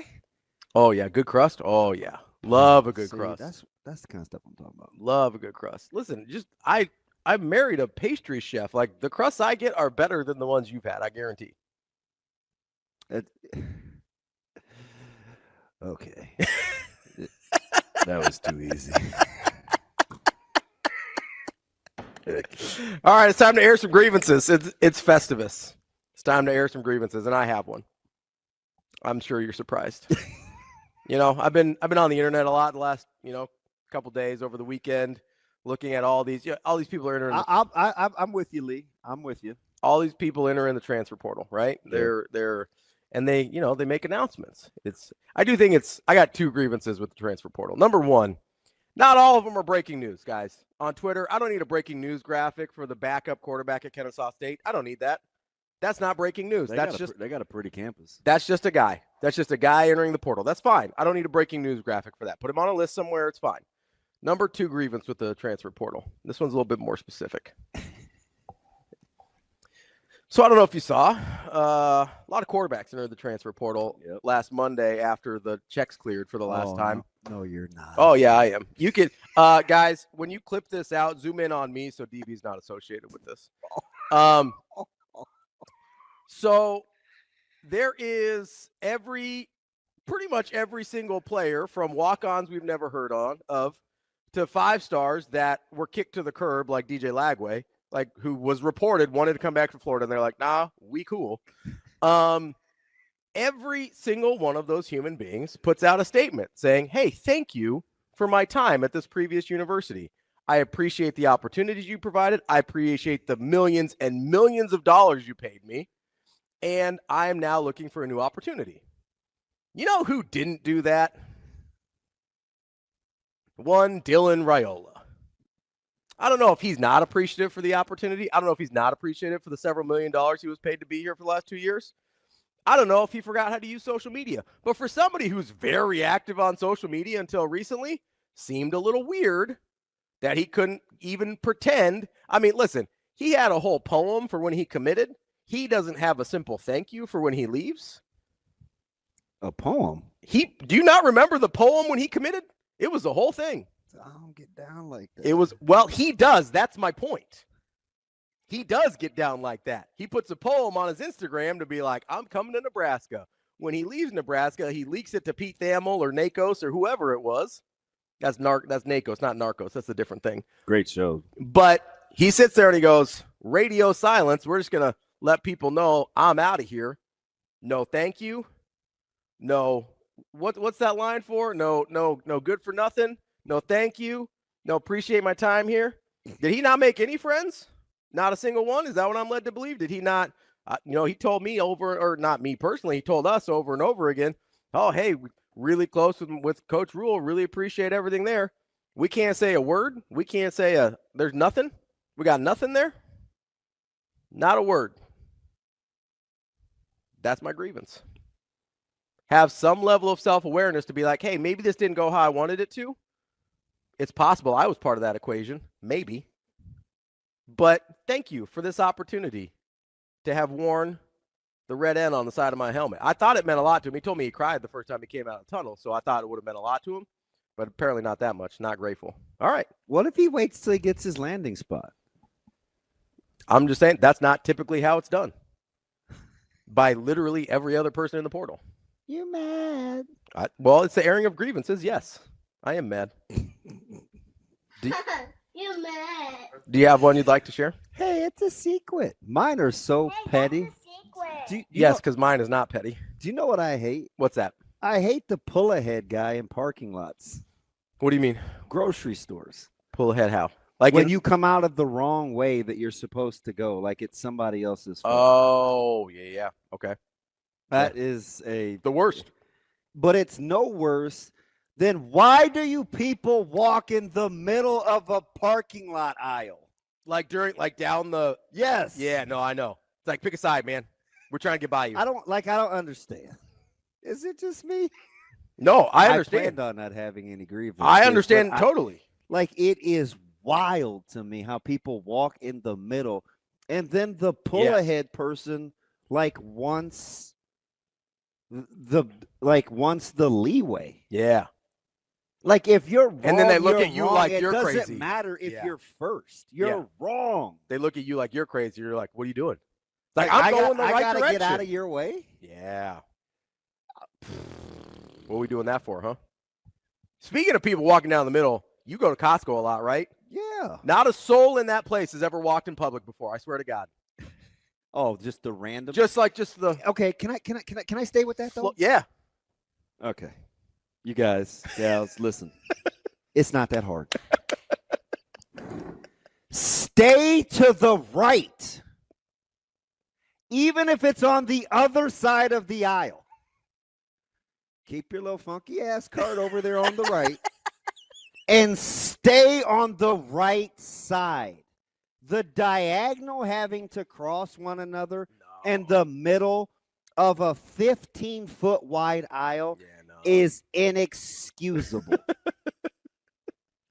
You're not wrong. You're not Knock wrong. it off. You're not wrong. Like, it's like the equivalent to going down the wrong way of a one-way and you feeling like you have the right of way. Yeah. You're wrong. You are wrong. Just stay. Oh, excuse me. Oh, I know I'm in the way. oh, No, let no, me get, no, let me no. get past here. Just stay right. Just stay to the right of the person that's going the opposite direction. Not that hard. I agree.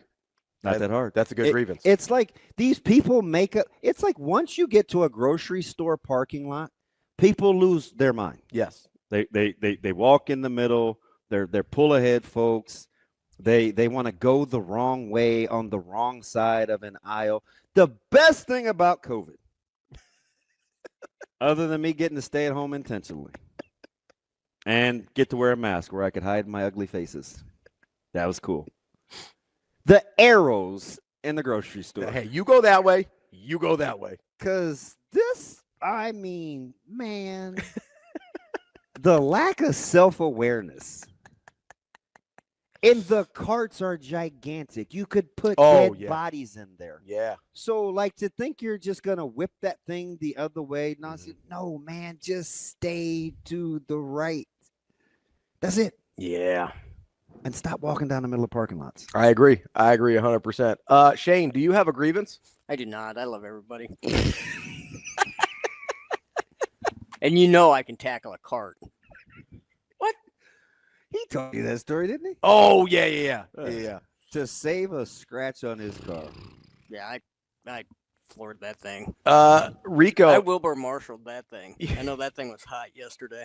Rico, did you have a grievance you'd like to share? You Can mentioned, Rico talk? I mean, I believe so. Rico, can we hear you, Suave? Yeah. Rico, we there, bud? He said, I love everybody. I love This everybody. dude is the most antisocial of the bunch. Oh, without a doubt. I mean, you're reasonably antisocial. You know what? Shane's worse. You know another one of my grievances? What's that? Nah, it's not really a grievance. I do need you to be a better parker, though. Oh, no, it's fine. I'm in. I'm good today. Don't worry about it. It comes across as selfish. There's nobody here. You still can do the right thing. Oh, my God, you sound like Mike. Like, what are you, 10? Why are you guys arguing so much? There's nobody here.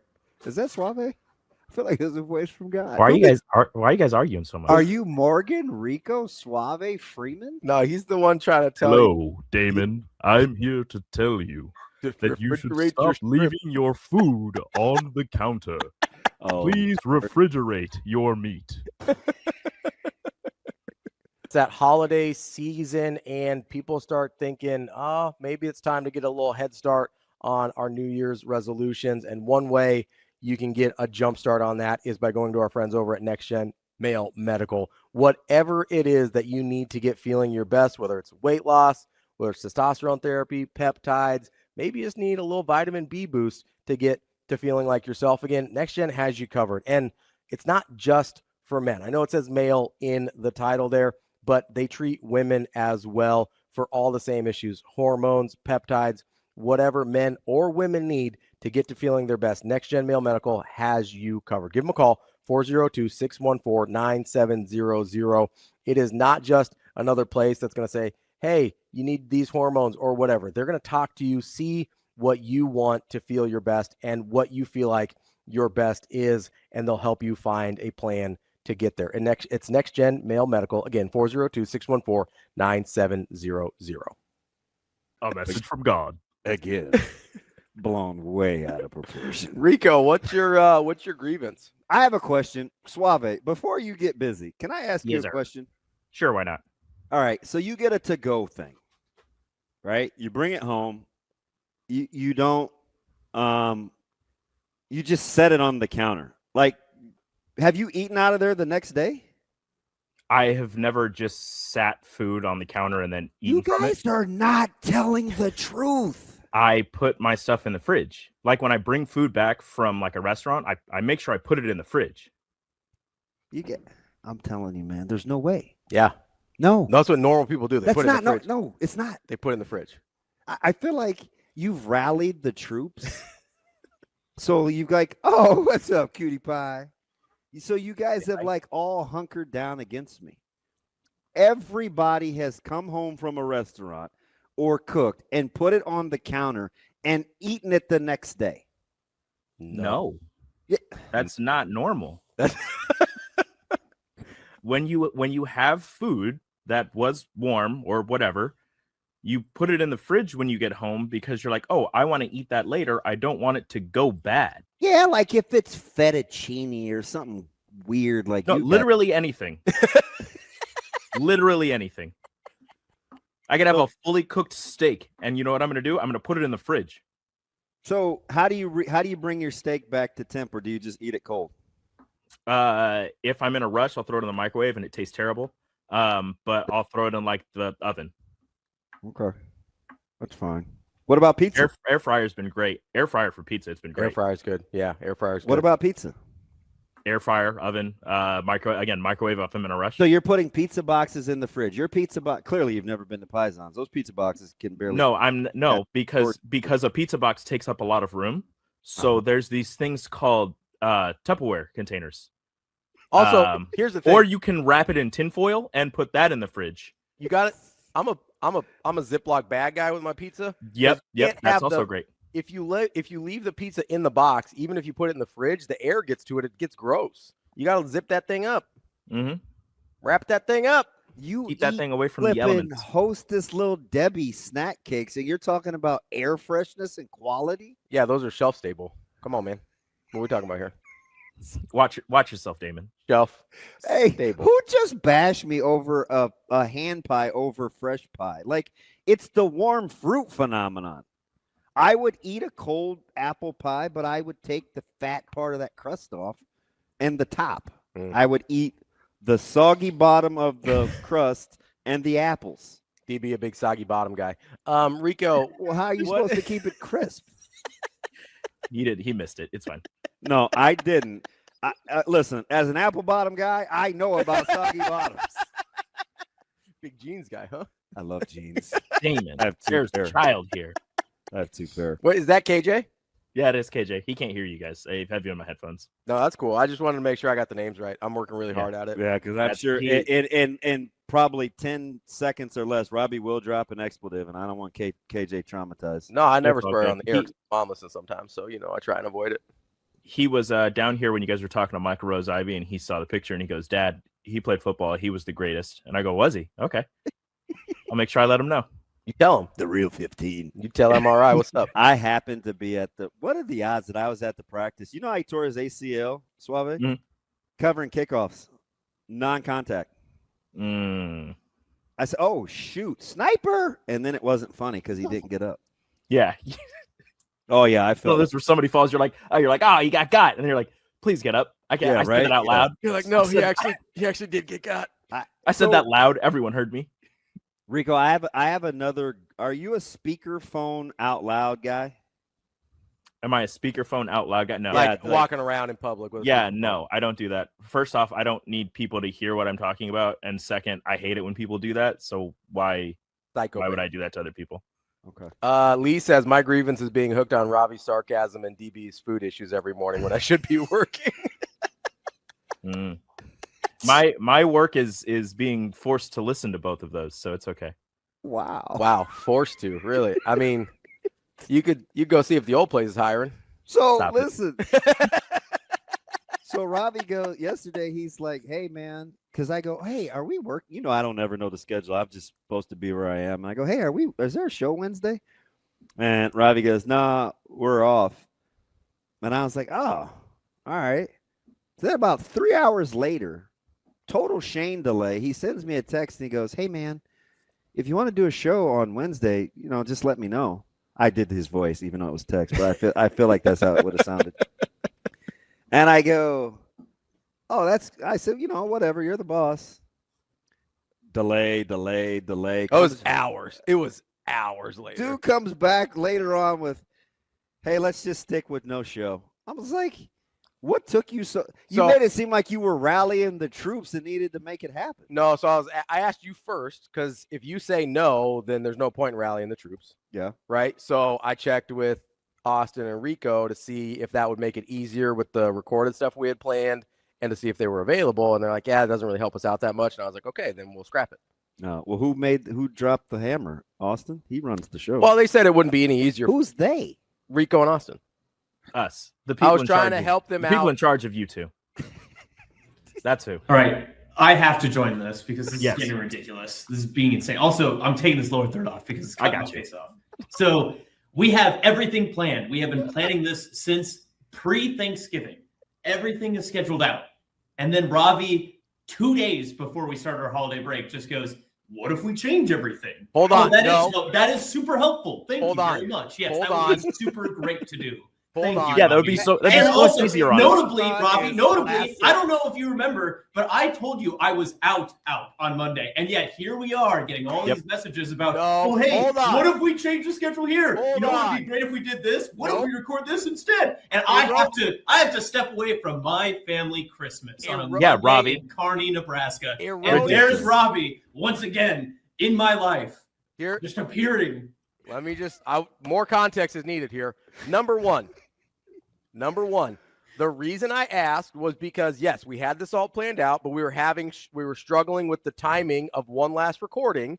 And so I thought, hey, if we do another live show, that would preempt the need for an additional recording. I was trying to help. And my context was, is that helpful to you guys or not? You said no. I immediately dropped it. Okay. Number two, you said your phone would be off. So I thought it would be fine to message the group.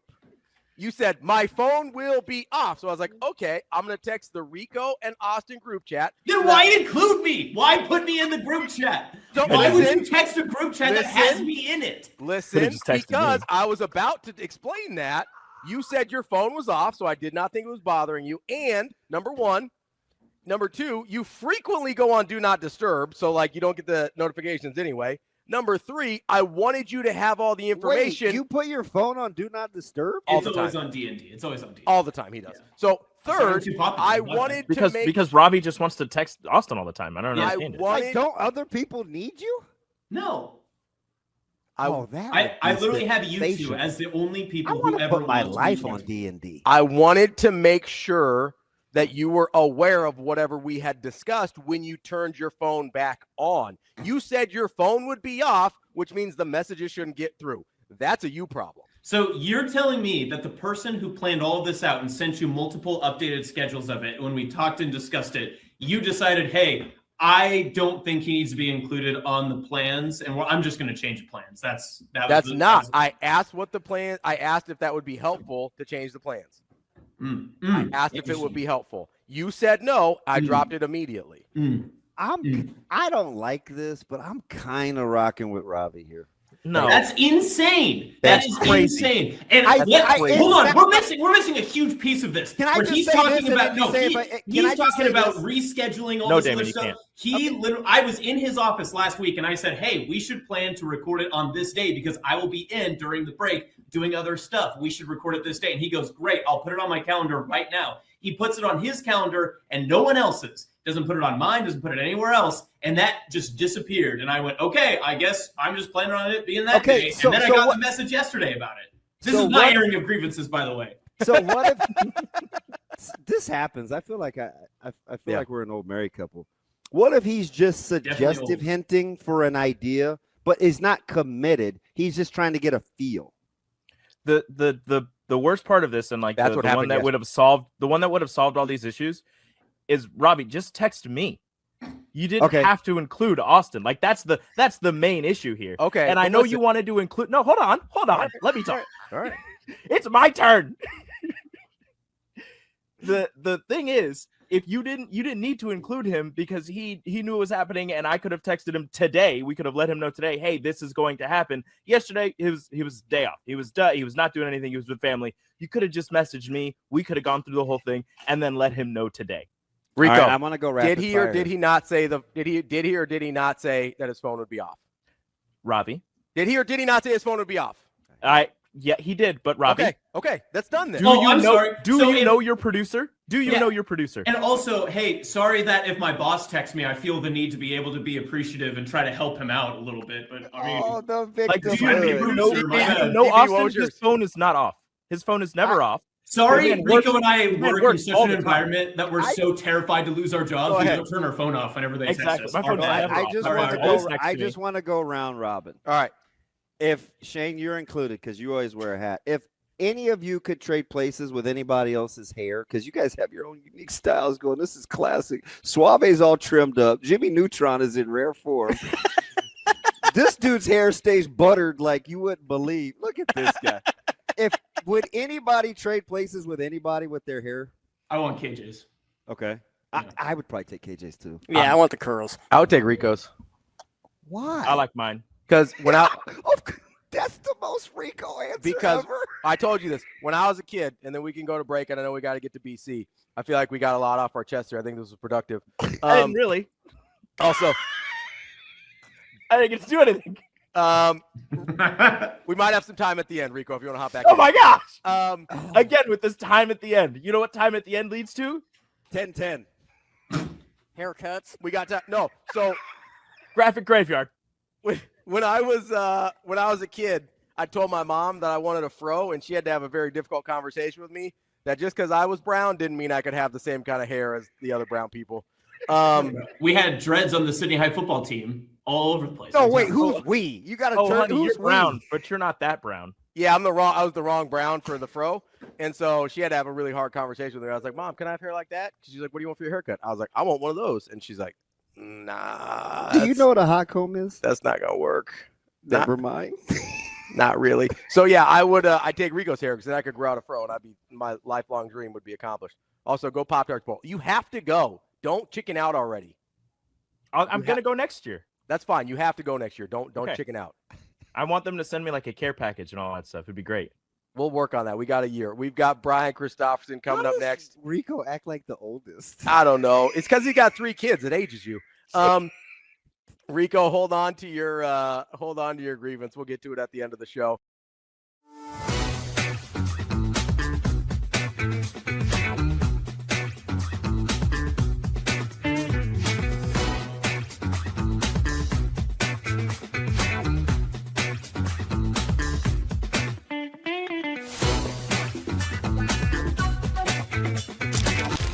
It's the season of savings at Edwards Buick Chevrolet. Lease the 2025 Buick Envista Preferred starting at $249 a month. Luxury, wrapped and ready for the holidays. More reasons to celebrate this season. Or lease the 2026 Chevrolet Trax LS starting at $259 a month. Compact style, ready to roll into the new year. Your season of savings starts at Edwards Buick Chevrolet.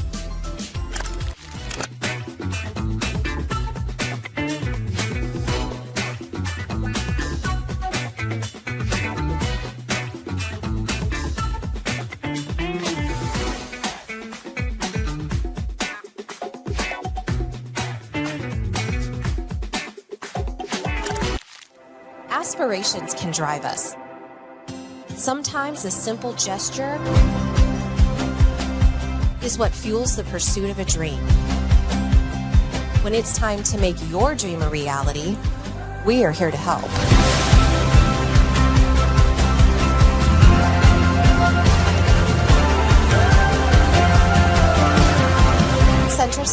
Credit Union.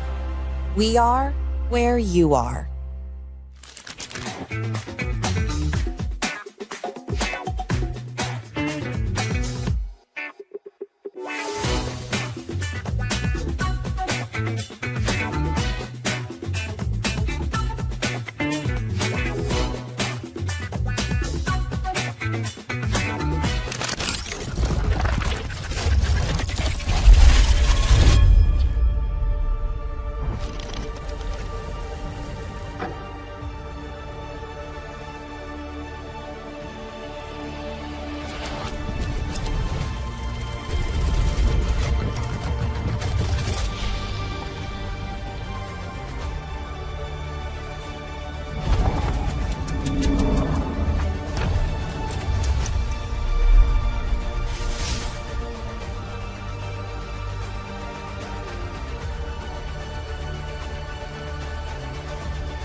Good morning. Welcome in Hurrdat Sports Live, presented by Centris Federal Credit Union. That's DB. I'm Ravi Lulla here at Hurrdat Sports Bar and Grill. What's up, DB?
And for Borsheim's, it is our big game chain player of the game. Sasha Durkin here with Husker volleyball coach Danny Busboom Kelly. Ahead of the fall season, Harper Moore joining me now. And Mike Sauter here with Nebraska men's basketball, the rink master. Joined now by John Cook at the First Serve Showcase. All right, well, Dylan, thanks for sitting down with us. I know we're in the thick of fall camp. Omaha native Harrison Phillips is entering year 8 in the NFL. You're watching Hurrdat Sports. Last call to make this last forever. One shot to never start another. Right here, I don't think we should ever let go, let go, let go. One night we look back on each other. Bad call made us start to wonder. Don't know how we could have ever let go, let go, let go. Last call to make this last forever.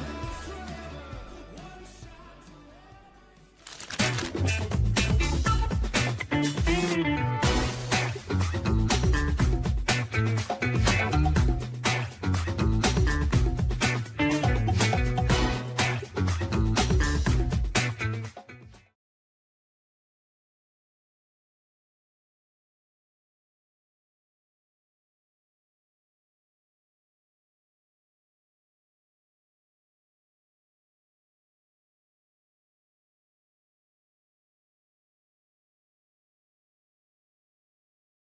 We are joined by Brian Christopherson from Husker 24/7. BC, what's going on, buddy? I'm doing well. How are you guys? BC, I'm good, man. I like the vest look. I'm not a great golfer. I can appreciate a good golf brand, but I'm a big sleeveless guy, man. I like it. You're looking sharp. You walk around with enough Callaway gear on, and people will think you're like a 10 handicap, 8 to 10 handicap when you actually shoot like mid 90s to high 90s most of the time. So that's what I try to do. I'm really a poser is what the honest truth of it is.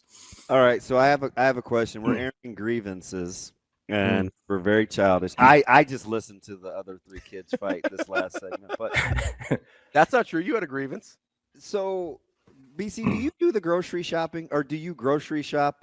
But you pick up food a lot. You're an eat out guy too, right? So, do you actually grocery shop?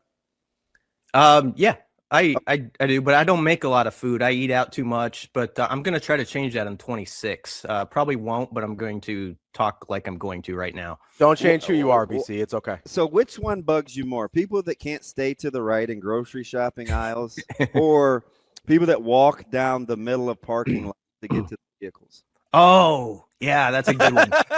Yeah. Is that not the worst? Yes, it is. Also, I hate to say this. I think it's a little bit of a generational thing. Crosswalks is the same sort of thing you're talking about. There's some people when they're going across a crosswalk who like they don't have a care in the world. They drag their feet. I get that they have the right to go and we're waiting to make our turn as a vehicle, but I cannot stand it. But back in my day, you used to do the pep rally jog is what I would call it. Like, you know, you get announced for the soccer team. Like me, and you do a little shuffle out there to get out to mid-court, unless you're like the freaking man, like you were, Damon. You probably could just walk out. No, man, I was a shuffler. I'm moving. It's like when somebody's holding the door for you and you like the fake jog to be like, I'm hurrying. I appreciate it. You know? Or You're putting on the show for them to be like, listen, I see you. I appreciate you. But they know you're talking about the people that once they know you're waiting, it seems like they even go slower. Yeah, with the crosswalk, with the buds in, they don't care at all. Just looking around. Yeah. And honestly, I'm surprised those people don't get hit more because some people like on the crosswalk, it's like they don't. A lot of people are pretty reckless out there driving nowadays, and it's like they don't even consider someone. I'm always like head on a swivel, like I'm on special teams, like I could get hit here on this crosswalk, and you're paying attention. People just don't care about that anymore. I don't think it's generational, as I said at the beginning. I shouldn't have said that because I always hate putting that stuff in on younger people, but it is that's a grind my gears thing for sure. And what you're talking about fits right in with that. Just middle of the parking lot. It happens at sporting events a ton. Yeah, there's not a lot of awareness, you know, out there with it. It does. When you're going into the PBA, there's a lot of just sort of people kind of look to their left and right. They don't move, and you kind of get stopped and start. So that is a problem. We're supposed to do this, right? We're supposed to get irritated about things. It's Festivus or whatever. Yeah. Do you have any further grievances you'd like to air? Pretty much everything on the interstate. Every time I drive my wife to Union Pacific, I thought you were going to say the internet, and I was like, me too, brother. Me too. That's true. I do a good job about ignoring the comments on the internet, so I don't see a lot of what's out there. But driving on the interstate has become reckless. There's people, I'm not a speeder by too much, but there's people that go like, will go 77 in the left lane when you're going to work. When I bring my wife into Omaha, it's like, you don't belong in this lane, pal. You need to scoot it on over. And then there's people who take it to the extreme where they're coming up fast behind you. And I don't get why people now, when they pass to their left of you, have to do it like they're at the Daytona 500 where they go like right off your back bumper and they like, you know, you have space to get into the left lane and not go right up against my rear like that. That's going to be a drop. That's stupid. Cut it, Shane. Just don't get right up on the left of BC's rear end, okay? Knock it off, all right? You knew it sometimes you know when you say it, it's like, crap. Oh, believe me, daily for you. I stepped in it again this morning. But it's the whole left passing lane thing is a curious phenomenon for me because the people that are like going 76 in the left, and I just learned this because your boy coincidentally just took a stop class. like technically, you're not supposed to speed up to be able to change lanes to pass vehicles, but the left lane is the through lane. Are you not surprised that people actually get mad at you when you're wanting to pass in the left lane, like you're bugging them. Like you could just easily scoot over. You know what I mean? Yeah. Yeah, if you're not actively passing, you should not be in the left lane. Right. Pass on the left, get back over. Now, if you're going with the flow of traffic some days and you're going like 81, and again, I'm not promoting speeding, but that's pretty common, like 81 in the 75, and you're not slowing anybody down, I don't mind hanging out in the left lane a while. But yeah, there's some people who it's like they don't know that the left lane is for passing. That's what I always wonder. It's like, do these people not learn this? Did they stop teaching this at some point? But hopefully it's understood what I'm talking about. It's like if you're in the middle of 3 lanes and say you're going like 80 miles an hour, there's people who are going like 85 who come up right behind you. And instead of, going to the left lane, like 50, 75 yards back, they wait until they're like 10 to 15 yards behind you. And then they make this dramatic Earnhardt move to the left. I don't get it. So yeah, I have some grievances on the road. If it seems like I'm probably a hothead who has extended the bird once or twice, it's probably true.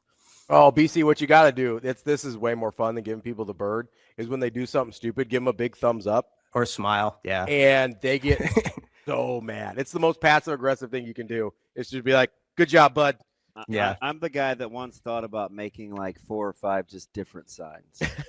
Like, and just putting it on the window, like hang up and drive, or if I pass you on your right, you're an idiot.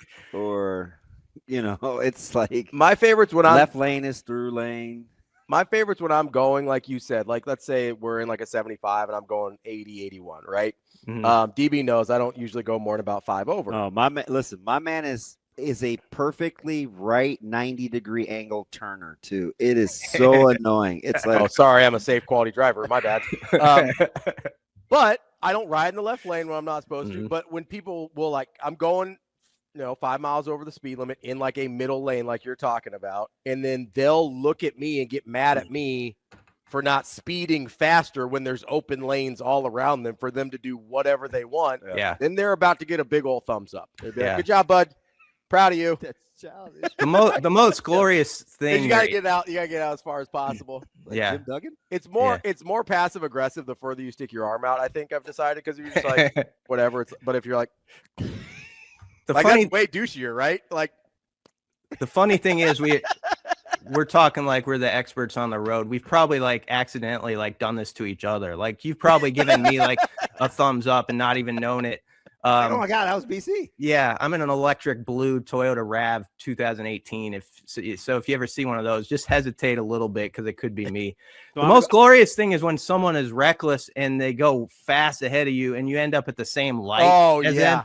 And then I like I'll do you one better. I'm heading south on 84 towards Platteview Road for my stop class on Sunday. And it's a two-laner, BC. There's like these Columbia baseball fields and stuff over there. And this I was gonna say mom SUV. That's probably it wasn't even a mom. Just gave me mom SUV bud. soccer mom car. Right? I got you. I get blown by, right? And he gets over and he's like 2 cars in front of me, and this white pickup truck in front of him isn't really happy. So he's going really slow at the 4-way in front of the Sarpy County place. Don't you know he and I were going to the exact same place? So my man gets out, and there were some clear cultural differences. And we're walking in together, and he goes, hey, sorry about that. That's pretty basic. He goes, hey, sorry about that. I was in a hurry. And I was like, oh man, no problem, man. But it was the perfect example of, I'm not gonna stop. You almost did the bike. Not doing different one. He's just very basic. The one time I keep my emotions in check, and for good reason, is when I'm going to church on Sunday. Like just because you're going to church, but also like there's always that chance that somebody that's like a pew behind you that you get into it with. Those are the people on Twitter. It's like they're like, hey, you're an idiot, stupid, dumb hot take, and then you look at their profile and it's like, loves the Lord. Yeah. Like, it's usually worse than that too. It's like, you're a bleepity bleeping piece of bleep, and then I click their profile and it's like Christ follower. Yeah. I'm like, got you, homie. Appreciate that. I would argue though, BC, on the way to church where you can ask for forgiveness is the best time to act out. I think it's more so I that got this. I got a mulligan. Yeah, you're like, I'm getting this cleaned up right here in a second, so we're cool. I think it's more so that you were, and I also worry sometimes I get so ticked off that it's going to be like a 82-year-old grandma, and like don't you feel a little guilt if you were like really wrecked about something they did? No, you don't. I No, do. when I see it's somebody that shouldn't be driving, probably I'm like, get off the road, homie. Get off the road. Okay. Yeah, it's like, yeah, I have no mercy. Tough crowd. Get out of here. I mean, it makes me feel better that there's a reason why they're driving stupid. Because it's like they're 80, they're terrified, like everything's moving too fast. I get it. Hey, my mom's 82. My dad's 80. Like it is what it is. We don't let him drive anymore. Like it is like wow. All right. But like Mama Benning out on Ravi. I feel she doesn't go 45, so she's fine. I feel like it's like if there's at least there's a reason where you're like, yeah, they're old. I get it. That's why they're driving like that. When it's like a normal person, that makes it worse. I'm just like, come on, man.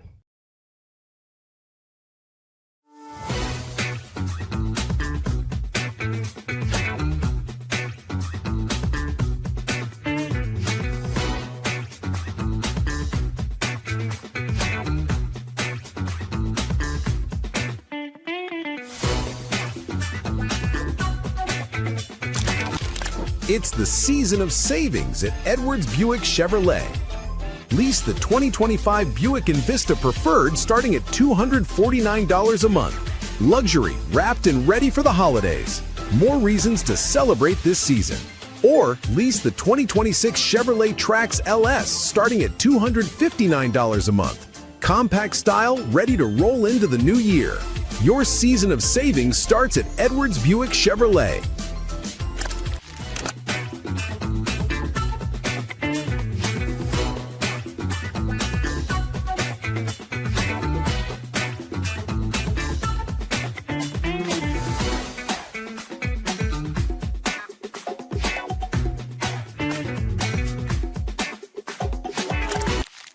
Aspirations can drive us.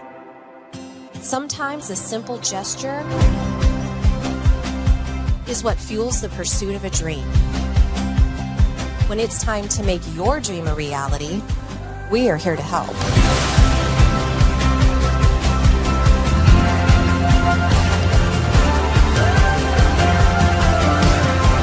Centris Federal Credit Union. We are where you are.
Welcome in Hurrdat Sports Live, presented by Centris Federal Credit Union. That's DB. I'm Ravi Lulla here at Hurrdat Sports Bar and Grill. What's up, DB?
Borsheim's. It is our big game chain player of the game. Sasha Durkin here with Husker volleyball coach Danny Busboom Kelly. Ahead of the fall season, Harper Murray joining me now. And Mike Sauter here with Nebraska men's basketball, the rink master. Joined now by John Cook at the First Serve Showcase. All right, well, Dylan, thanks for sitting down with us. I know we're in the thick of fall camp. Omaha native Harrison Phillips is in for year 8 in the NFL.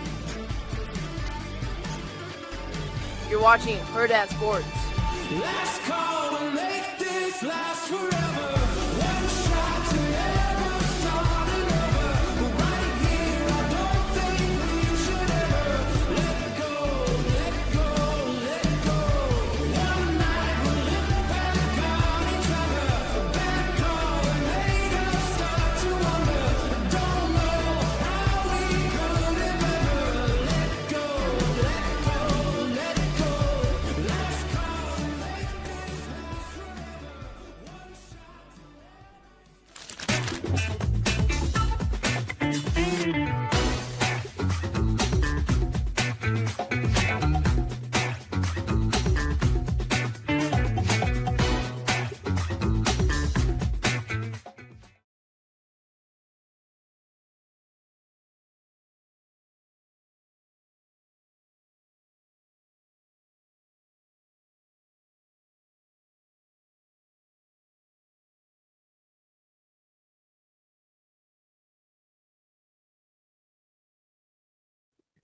Rico. Bueller. Hi. Hi, bud. Would you like to air a grievance? I don't know.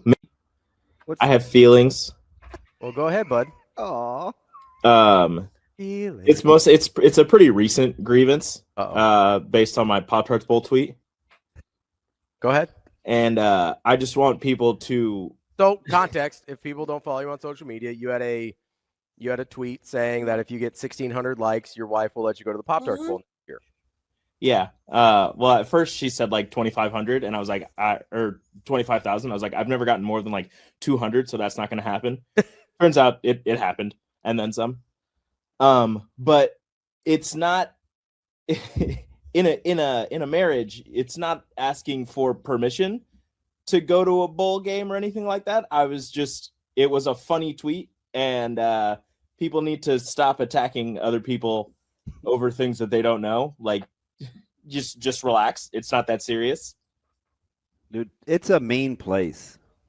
I'm just saying, Rico. Social media is really fun, and it can have its benefits, but also like you don't have to take it like it's not, life or death. It's not that serious, guys. Chill out. Rico, the internet is the only thing that's real. I hope you know that. I mean, the internet's never lied to me, so. But you do have to go to the Pop-Tarts Bowl next year. I just want you to know that. I'm gonna try, but like I said, we'll make it happen. We'll figure it out. If it interferes with Christmas, it can't happen. At least you're wanted. Like, that's a start. Means you get to be gone so much for holidays. It's just like a non-starter. He's never here anyway.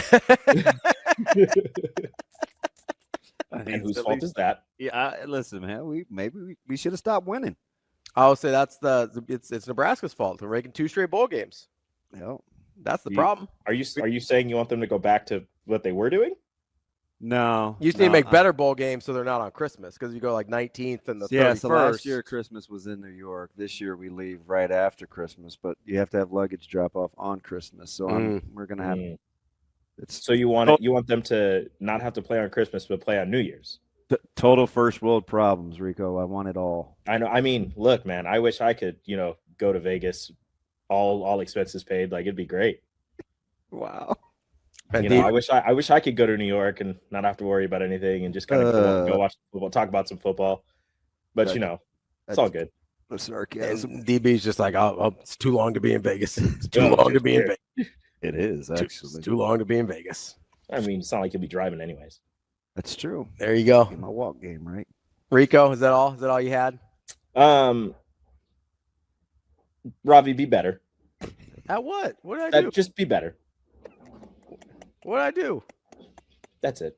That seems unnecessarily mean. I like okay to say something positive. Yeah, it's okay to say something positive, Rico. Oh boy! Merry Christmas, Happy New Year. All right, buddy. It's not really filthy animals. If you don't tell me how to be better, like that's one of the best lines in that movie. Oh, for sure. Merry Christmas, you filthy animals. That's the show for today and for the rest of the year. We will be, we've got recorded content for you. Austin and Rico worked very hard on that. Appreciate them doing that. Appreciate you guys. I just want to say thank you for all the support throughout the year. We will have a live pre- and post-game show on New Year's Eve for the bowl game. Otherwise, we will be back on January 5th with our regularly scheduled programming, assuming that DB comes back from Vegas. I'll be back, I think. It's the I think that concerns me a little. I'll be back. That is the show for today. Bye, guys. Thanks for all you do. All right, Austin. See ya. That's the show for today. DB, have a Merry Christmas. Happy Festivus. You too. Shane, Merry Christmas. We'll see you next year. Hey, Absolutely. Shane. Yeah. What's your go-to protein on Christmas? I'm not sure what the family members are making. It's just never easy, is it? No, I mean we're having ham. Well, everybody has ham. Who doesn't have ham? We don't know if you do or not. You didn't answer the question. Greens, potatoes, tomatoes. That's Thanksgiving, I thought.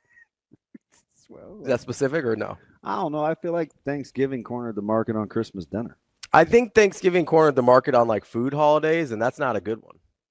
Not a good food holiday. Here we go. Christmas is a better food holiday. Turkey hate. It absolutely, just not great. So now it's turkey for Thanksgiving, 100%. I think my mom wants a rib roast and ham. Oh, that's pretty good. What do you think you're going rib roast for? Your mom's making everything this year? It's a secret. Hey, that's a secret. Exactly. Quit? Why are you saying what like that? Just trying to delay till Austin gets so pissed. He's like trying to just go. Just wants to go have a holiday break. Austin's trying to take it. Listen, I will say, I put this in the chat. Another point in my defense, I did specifically message him on our work Teams platform and not a text message to make sure that it was not interrupting him, even if his phone was on. Yeah. I'm just saying. It's all right. I'm just saying. I feel like I have a really good point here. He's got that young guy anger. It's all right. It's good. It'll drive you. It'll fuel you at some point, or it'll be your downfall. We'll find out one way or the other. We love you guys. We appreciate you. Have a Merry Christmas and a Happy New Year. We'll talk to you soon. See you. Have a good day. Love you.